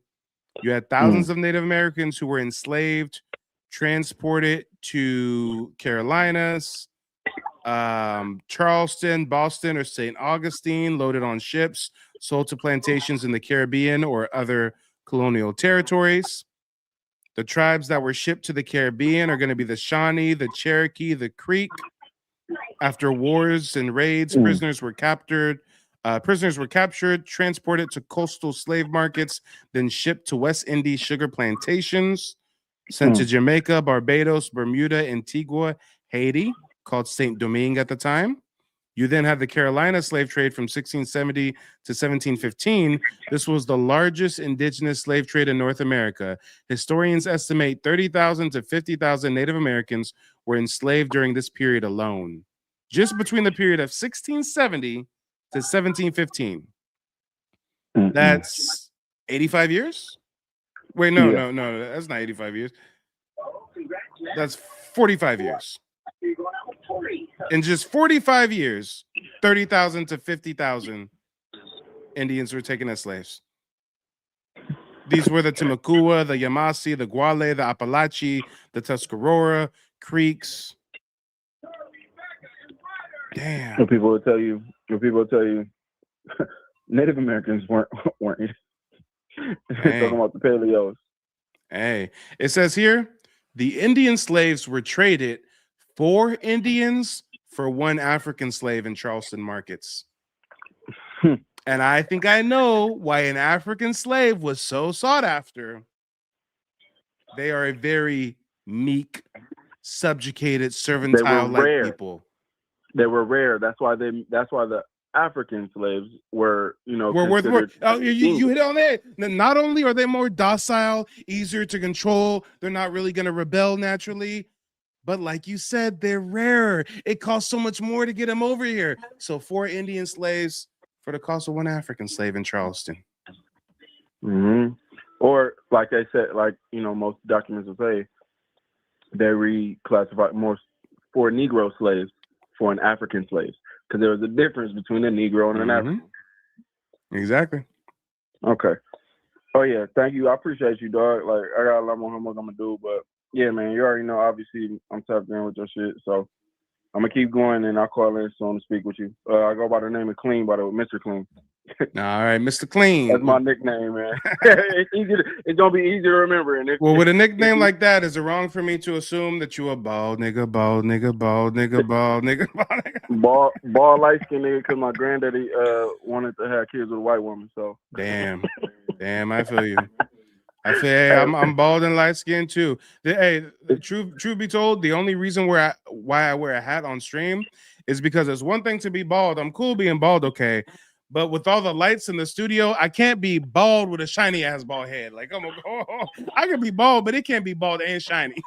nigga, get a variable ND filter for your camera lens. That's what I need. Okay, variable ND filter. Okay, you put me up on game. Yeah. I'll filmmaker. So you feel me? I'm a filmmaker. So yeah, that's one thing. It'll help with your glare. Okay, hey, sometime in the future, y'all gonna see me on stream with no hat on. Okay. And y'all gonna be like, "Where you bald?" And I'm telling you, I ain't been hiding it because I'm insecure. Or, well, I guess I am insecure. Not about the bald head, but about having a bald, shiny ass head. I mean, I just can't do it. It's one thing to be bald, but bald and shiny, ain't no Tyrese Gibson over here. Nope. No, but I appreciate you, buddy, man. I hope you have a good evening. All right. Talk to you later, brother. Peace. Yes, sir. All right. If Tyrone's still backstage, let me go ahead and bring him up. He said his nickname is Mr. Clean. I feel it. Tyrone in the building. Tyrone, what you think sitting in the backstage hearing all this Carolina history and you from Carolina? Yeah, I missed the first half because I was in a conversation about negotiation, what we're gonna do about this project we're about to work on. But this nigga already got negotiations lined up. I feel it. He said, listen, this is my rate. Yeah, like I had to have a conversation with my sister, but yeah. What was the project you had in mind? Well, we can talk about that behind the scenes. Just make sure to shoot me an email. But as I said earlier when you called in, it's basically just a research assistant role, just passing on some receipts you find. I'll give you access to some archives I pay for in your spare time. Search some certain keywords, see what pops up. Bet. Well, I got some interesting stuff off of Just Story, actually. Like specific tribal names, like indigenous communities from the time period of 1715, right around that matches up with like people that come from, like South Carolina, Florida, Georgia area. And this is before you got the 5 civilized tribes names like Muskogee Creek or Cherokee Nation and all this other stuff, because they didn't exist in the ancient time and like pre-colonialism or post-colonialism, I suggest. But yeah, what led me down that rabbit hole was this guy named Give Me 5 Minutes on the Shoba Tuscanova kept asking me about my own shit and saying that, oh, your Yamassees were traitors, they were traitors, but Choctaw were allies to these people, so that's weird. So when I put up my surnames and stuff and still continue my genealogical research, I had a conversation with Napitu, Lil Deer, and Polo, and they got more insights on it because they from Yamasee and they know a lot of stuff underneath Sekou, and they dropped things that line up with the Gullah Geechee background and the overlap with Mardi Gras Indians, and that led me down my path to look up Bayagola, Kashada, things of that nature. And when I went on Just Story, it gave me more insights on it. Like these What's Just Story? Books. The site that like you can make your own profile email and it'll allow you to get access to like 90 books that's locked behind like academic libraries. I'll have to look into that. Yeah. J Story, that's JSTOR.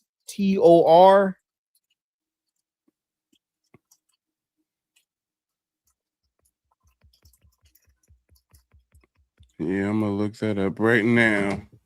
My bad, I was responding to a text. You said JSTOR? Yes. Oh, you know what? I was on it earlier today and I didn't even realize. Yeah, they got a whole bunch of books. I signed up for a free account earlier today when I was doing research, And I signed up for a free account because I wanted to read this. From Negro to Black to African American, the power of names and naming. This is the whole thing about Jesse Jackson reclassifying us, the whole nine. In a December 1988 news conference at Chicago's Hyatt Regency O'Hare Hotel, where leaders of 75 Black groups met to discuss a new national Black agenda, Jesse Jackson announced that members of their race preferred to be called African American. This nigga sound like Umar Johnson. Nigga, you don't speak for us. Shut your ass down. The campaign, yeah, he's Cherokee though. The campaign he then led to replace the term Black met immediate success among African American opinion makers. Who are the opinion makers? The boule, the sellouts, and more gradual acceptance in the national press. Jackson's cultural offensive proposed an ethnic reference of a racial one, aiming thereby to help create as much as express a sense of ethnic identity among Black Americans. It recalled the successful imposition of Black over Negro 20 years earlier. See how they keep reclassifying us? They just finally went from calling us Negro to calling us Black in the 60s, and then now here comes Jesse Jackson in 88, like, oh no, we African Americans now because I said so. But you got a 1960s panel from Jet magazine talking about how African American is a schizoid term. Oh, see, that's a perfect example of something that you got to send on over. I'm trying to take a look at that, and let me see if I can even if I can remember my account. I think it's this one.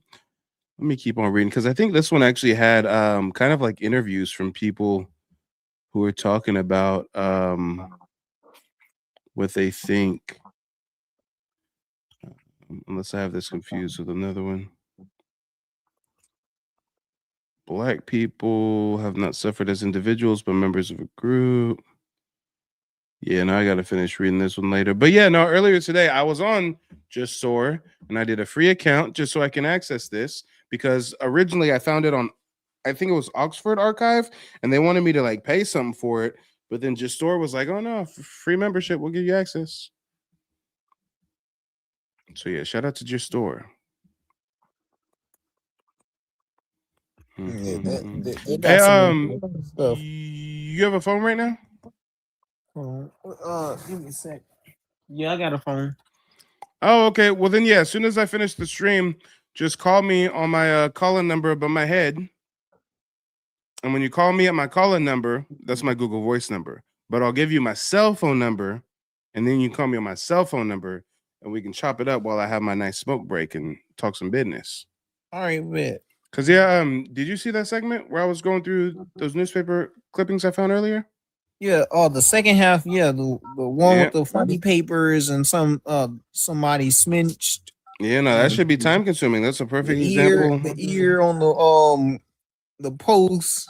Yeah, that sounds a lot like what Claudio Sant was talking about when he was trying to project that on the indigenous people, saying that, we'll charge you if you could catch these runaway slaves, the dead ear, the dead person's ear and shit like that.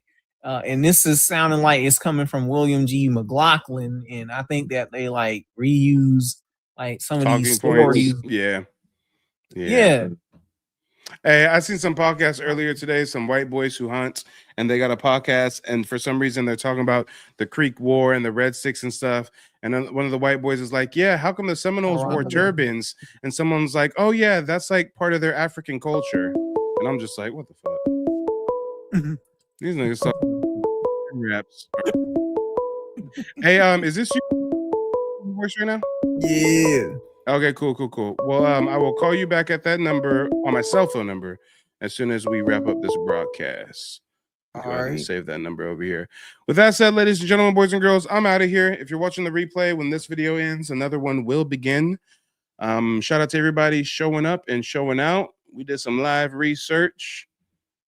Heard some interesting calls from some folks that lost their damn mind trying to pull one on me. Matter of fact, were you here earlier when I ran the clip of the dude who's like his ancestors were chiefs who got the Choctaw recognized, but he's not a Choctaw citizen? I missed that one because I was in a conversation talking about like my own genealogical search with my mom and my sister. And it You was know like, what? Here, I'll try to find it real quick. That'll be a nice video to play as I roll up. Oh yeah, here it is. Here it is. As soon as this video is done and whatnot, I'm gonna wrap up the stream and I'm gonna give you a call. I'm gonna drop you down right now so that you're able to hear the audio. Watch this shit. This is why people call us pretendians. So I snapped on this motherfucker because he's like a perfect example of someone who's doing our community a disservice. I think he says at one point in time his ancestors like had personal contact with DeSoto. And I'm like, how do you know your ancestors like ran into DeSoto? And he like couldn't give a clear answer. And then he said something about King James Bible. And then he's talking about his ancestors got the Mississippi Band of Choctaws federal recognition, but he's not a citizen because of a treaty or something. I mean, it was just wild. It was just wild. But y'all check this out. And I'm gonna talk to you real soon, Tyrone. all right, bet. I didn't ask you if you're trying to expose imposters. I asked you a very specific question. Are you not a member of the tribe because you don't want to be a member? Or are you not a member of the tribe because you cannot become a member? Which one is it? It is my choice not to enroll in the membership until. Thank you. Round of applause. We got an answer. It's Joseph's choice not to be a member of the tribe that his ancestors were chiefs of and fought to get the tribe recognized. And the reason why Joseph doesn't want to be a member is because government propaganda and treaties that were broken. Is that right, Joseph? No, don't twist my words. Don't twist my. Oh, Lord, did I just twist his words or did I repeat exactly what he said up here? Now you're going to stay on mute until I get feedback from my audience. Guys, did I just twist his words or did I regurgitate exactly what he said tonight? Bro, you're twisting my words. Shut the fuck up while I'm talking to my audience or leave. Give a fuck. Or leave. Oh, pseudo-ass pretendian fuck nigga. What the fuck are you up here talking about? My ancestors were chiefs and they got the tribe recognized, but I don't want to be a part of the tribe because they broke a treaty. But I'm going to get online and try to convince people that I'm to come from this tribe, but I want to be a part of the tribe. But I'm going to get online and try to convince you that I come from the tribe, but I want to be a part of the tribe. What the fuck are you up here talking about, you imbecile? You see, people like this are a perfect example of those that do a disservice to our indigenous awakening. Where are you calling in from and what's on your mind? Yeah, I'm calling from California, the Bay Area. So yeah, no, just to touch a little bit on what he was talking about. No, yeah, so I've been actually researching my family, just my family, not a tribe, not so that I wouldn't get any confusion of trying to like keep up with anything. So I just followed my father's so on and so forth. And I actually followed my family back to 1554 when Spain was invading the Gulf. Not only that,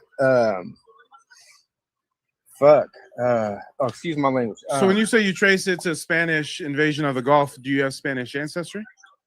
No, I'm straight American, 100%. Like, so when you say you trace your family's lineage to the 1500s, what documents did you see in the 1500s? So it was I was following my family in the Johnson name. So in 1554, what I ended up finding out was that the missionaries, when the missionaries were coming over in the Gulf, bringing the Spaniards up, they ran into a group of a tribe of people, basically, and and what documentation did you come across that indicated that your ancestors were a part of this tribe? Oh no, I know for a fact because it's been a continuous stretch of paperwork. So for some reason, hold on. Let's slow down. If you know this for a fact, because it's a continuous stretch of paperwork, then you should be able to easily answer my question as to what document you discovered from the 1500s that lists your ancestor as a part of this group that had Spanish contact. Go ahead and unmute yourself. Go for it. So it was actually a part of the DeSoto, the DeSoto expedition. It was within his journals and some of the missionaries that were with him. And in DeSoto's journal, he writes that your ancestors were in contact with them. So the man, the chief of the people that he ran into, his name was John. The chief's name is John. So the tradition was that it's passed, the chief is passed down to son. So who is John to you? Where is John in your family tree? So that is probably like my fucking like 50 something down the line, It's a lot. What document did you find listing John as your ancestor? I have my the trail. Well, first my grandmother, the Culberson. I found her family book, and it traces all the way back to King James. I just posted it. I just found it. Sir, we're all over the place. Now you're talking about a family book that links to King James of Europe. What are we talking about right now? Listen, I'm not trying to challenge your genealogy. I'm a genealogist. I'm just trying to understand where you're coming from, because it's next to impossible to have paper trail records of your ancestors to the 1500s. If you have European ancestry, yes, you can definitely find documents to the 1400s. Yeah. But if we're talking about Native Black Americans, there's not going to be a colonial record from Spain that then traded hands to the British and then traded hands to the American descendants of the British and then now got somewhere into your possession. I mean, this makes absolutely no sense. And though, stop unmuting yourself. I have you on mute for a reason, okay? When it's your turn, I'll let you know. Joseph, what are we talking about here? You do know that all the indigenous first people of every continent was black, right? No, I didn't know that. I'm not a black Indian. I don't run the website nativebblackancestry.com. I had no idea. Matter of fact, I've been up here for 3 hours trying to convince everybody that there's no such thing as black Indians and we all come from Africa. What are you talking about, man? Of course I know that. I'm specifically asking you what paper trail evidence you have to suggest that your ancestors were contacted by DeSoto in the 15th century. Guess what? I know for a fact my ancestors were. Time out. I know for a fact my ancestors were.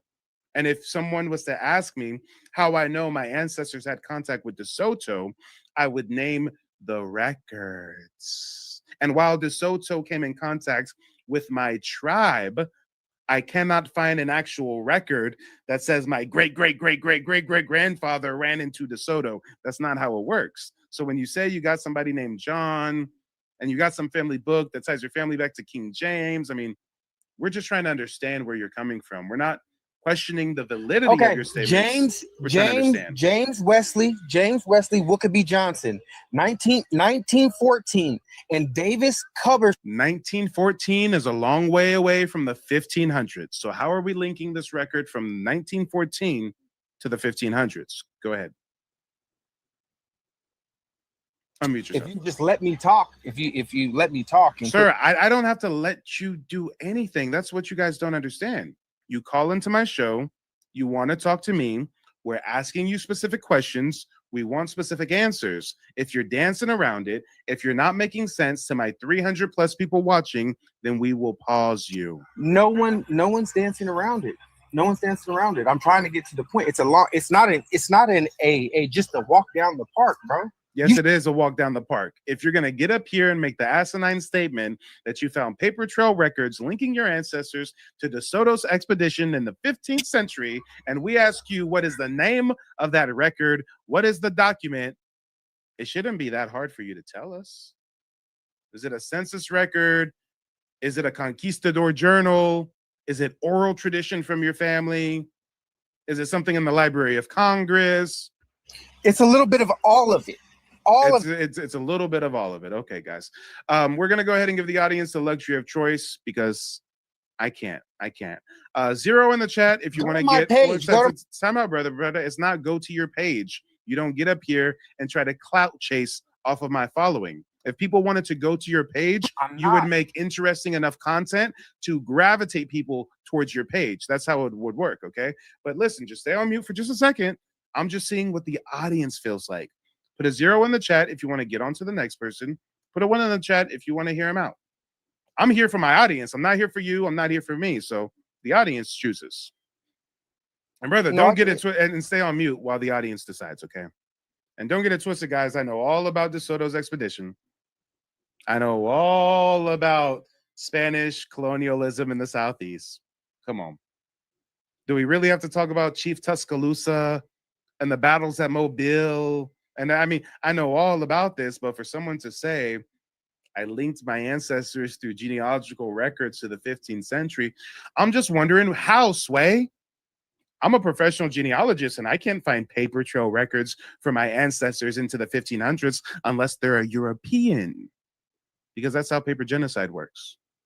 U.S. Census wasn't even created until 1790, so how are Spanish colonial records getting in the hands of their opposition, the British, and getting to you? It's just confusion. It's just confusion. We do have some people saying they're interested. I've got a few people with ones, so I'm going to do the unthinkable. I'm going to cater to the minority. So go ahead. You can unmute yourself. We'll put on a timer for 3 minutes, and you can speak uninterrupted. The time starts when you start speaking. Go ahead. Okay, so basically, it just like you were saying, it's a little bit of everything. Hold on, Joseph. THO, this is your last warning. I already told you stay on mute. If you're incapable of staying on mute until it's your turn, then you don't need to be here. Go ahead, Joseph. So just like you were saying, it literally is a little bit of everything. I literally had to time travel, so to speak. Shit. God damn it. I'm pausing your time. You will get your full 3 minutes. Don't say time travel at the same time that Justice is in my TikTok chat talking about Joseph is living like a Back to the Future movie sequel. How is Justice going to say that you live in a Back to the Future? And at the same time he posts that, Joseph said, well, I was time traveling. It's a figure of speech. I got in a DeLorean. I know. I'm just trolling. Go ahead, Joseph. Figure of speech. Go ahead. Figure of speech. Go ahead. But anyway, so I give you an extra minute. So Go ahead. basically, the reason why I said that is because none of the records has a direct line. Because of how they did it, you literally have to jump from time era to time era. Okay, so like I was saying though, how I got to the trail of what led me to the 1554s was my great grandfathers were two of the three chiefs that got the Mississippi Choctaw recognized in 1914 by Woodrow Wilson. They marched the tribe up to Washington and demanded recognitions. See, nobody don't know that because they took that out. You said which tribe? The Choctaw, Mississippi Choctaw. Your grandfather got the Mississippi Choctaw recognized by the government. So if you look up mythology Choctaw. Joseph, that was a yes or no, brother. Did you just say that your grandfather got the Mississippi Choctaw recognized by the government? Yes or no? Go ahead. Unmute yourself, Joseph. Go ahead. Two of my great grandfathers. Okay. So two of your great grandfathers got the Mississippi Choctaw recognized by the government. Right. Hold on. I have a question. Are you a citizen of the Mississippi Choctaw? Am I no. Okay.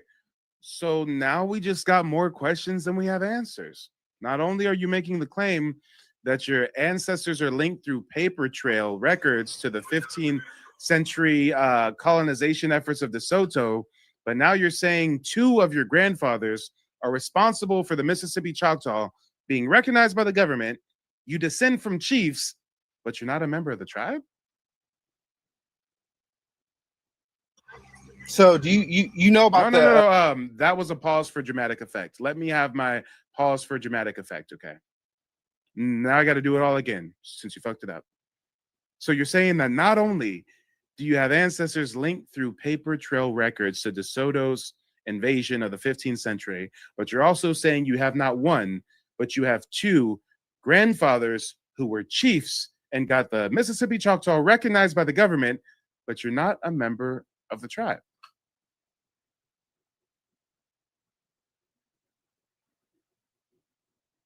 Okay. So here's the question now, Joseph. Here's the question. Why aren't you a member of the tribe? Go ahead.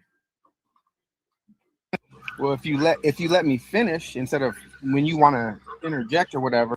That's my show. That's how it works when you're on somebody else's show. So go ahead, unmute yourself. Let us know, why aren't you a member of the tribe?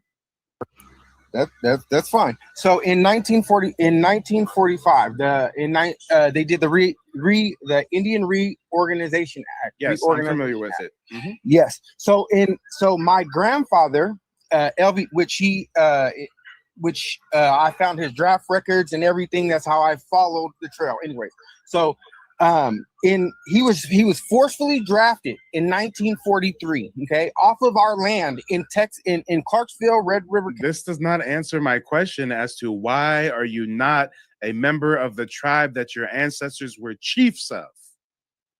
That's the question. So the way that you would answer it would be, Mike, I'm not a member of the tribe because of this reason and that reason and this reason. And if your answer that you just gave us is you slowly getting your way around to answering the question, you got to be more concise than that. You're not the only one up on the panel. Come on. Why aren't you a member of the tribe? Go ahead.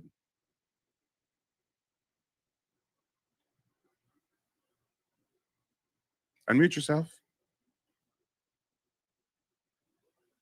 So I'm not a member of the tribe because the Reorganization Act, the Relocation Act, the urban programs.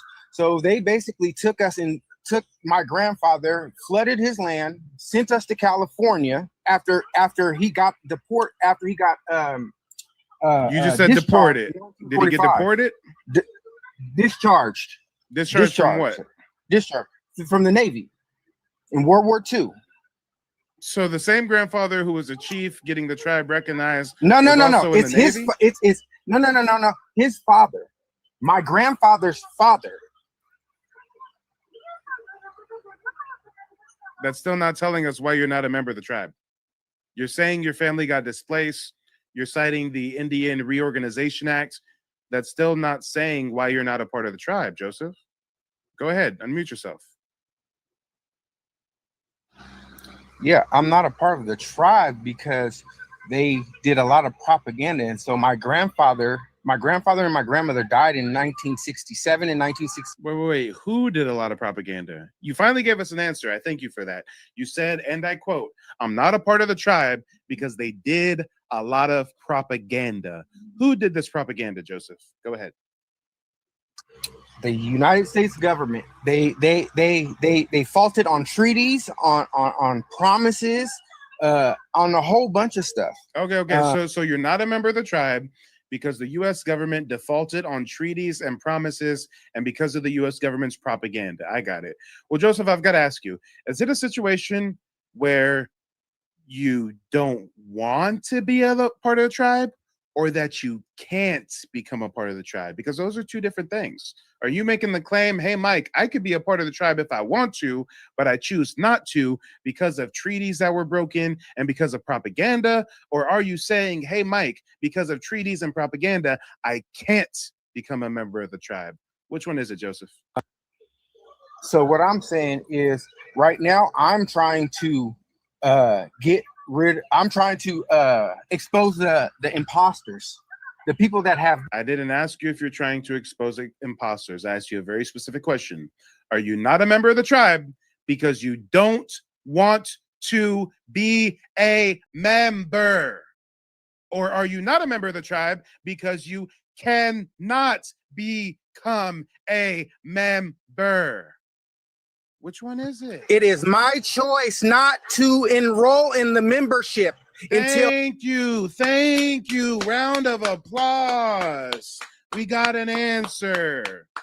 It's Joseph's choice not to be a member of the tribe that his ancestors were chiefs of and fought to get the tribe recognized. And the reason why Joseph doesn't want to be a member is because government propaganda and treaties that were broken. Is that right, Joseph? No, don't twist my words. Don't twist my. Oh, Lord, did I just twist his words or did I repeat exactly what he said up here? Now you're going to stay on mute until I get feedback from my audience. Guys, did I just twist his words or did I regurgitate exactly what he said tonight? Bro, you're twisting my words. Shut the fuck up while I'm talking to my audience or leave. Give a fuck. Or leave. Oh, pseudo-ass pretendian fuck nigga. What the fuck are you up here talking about?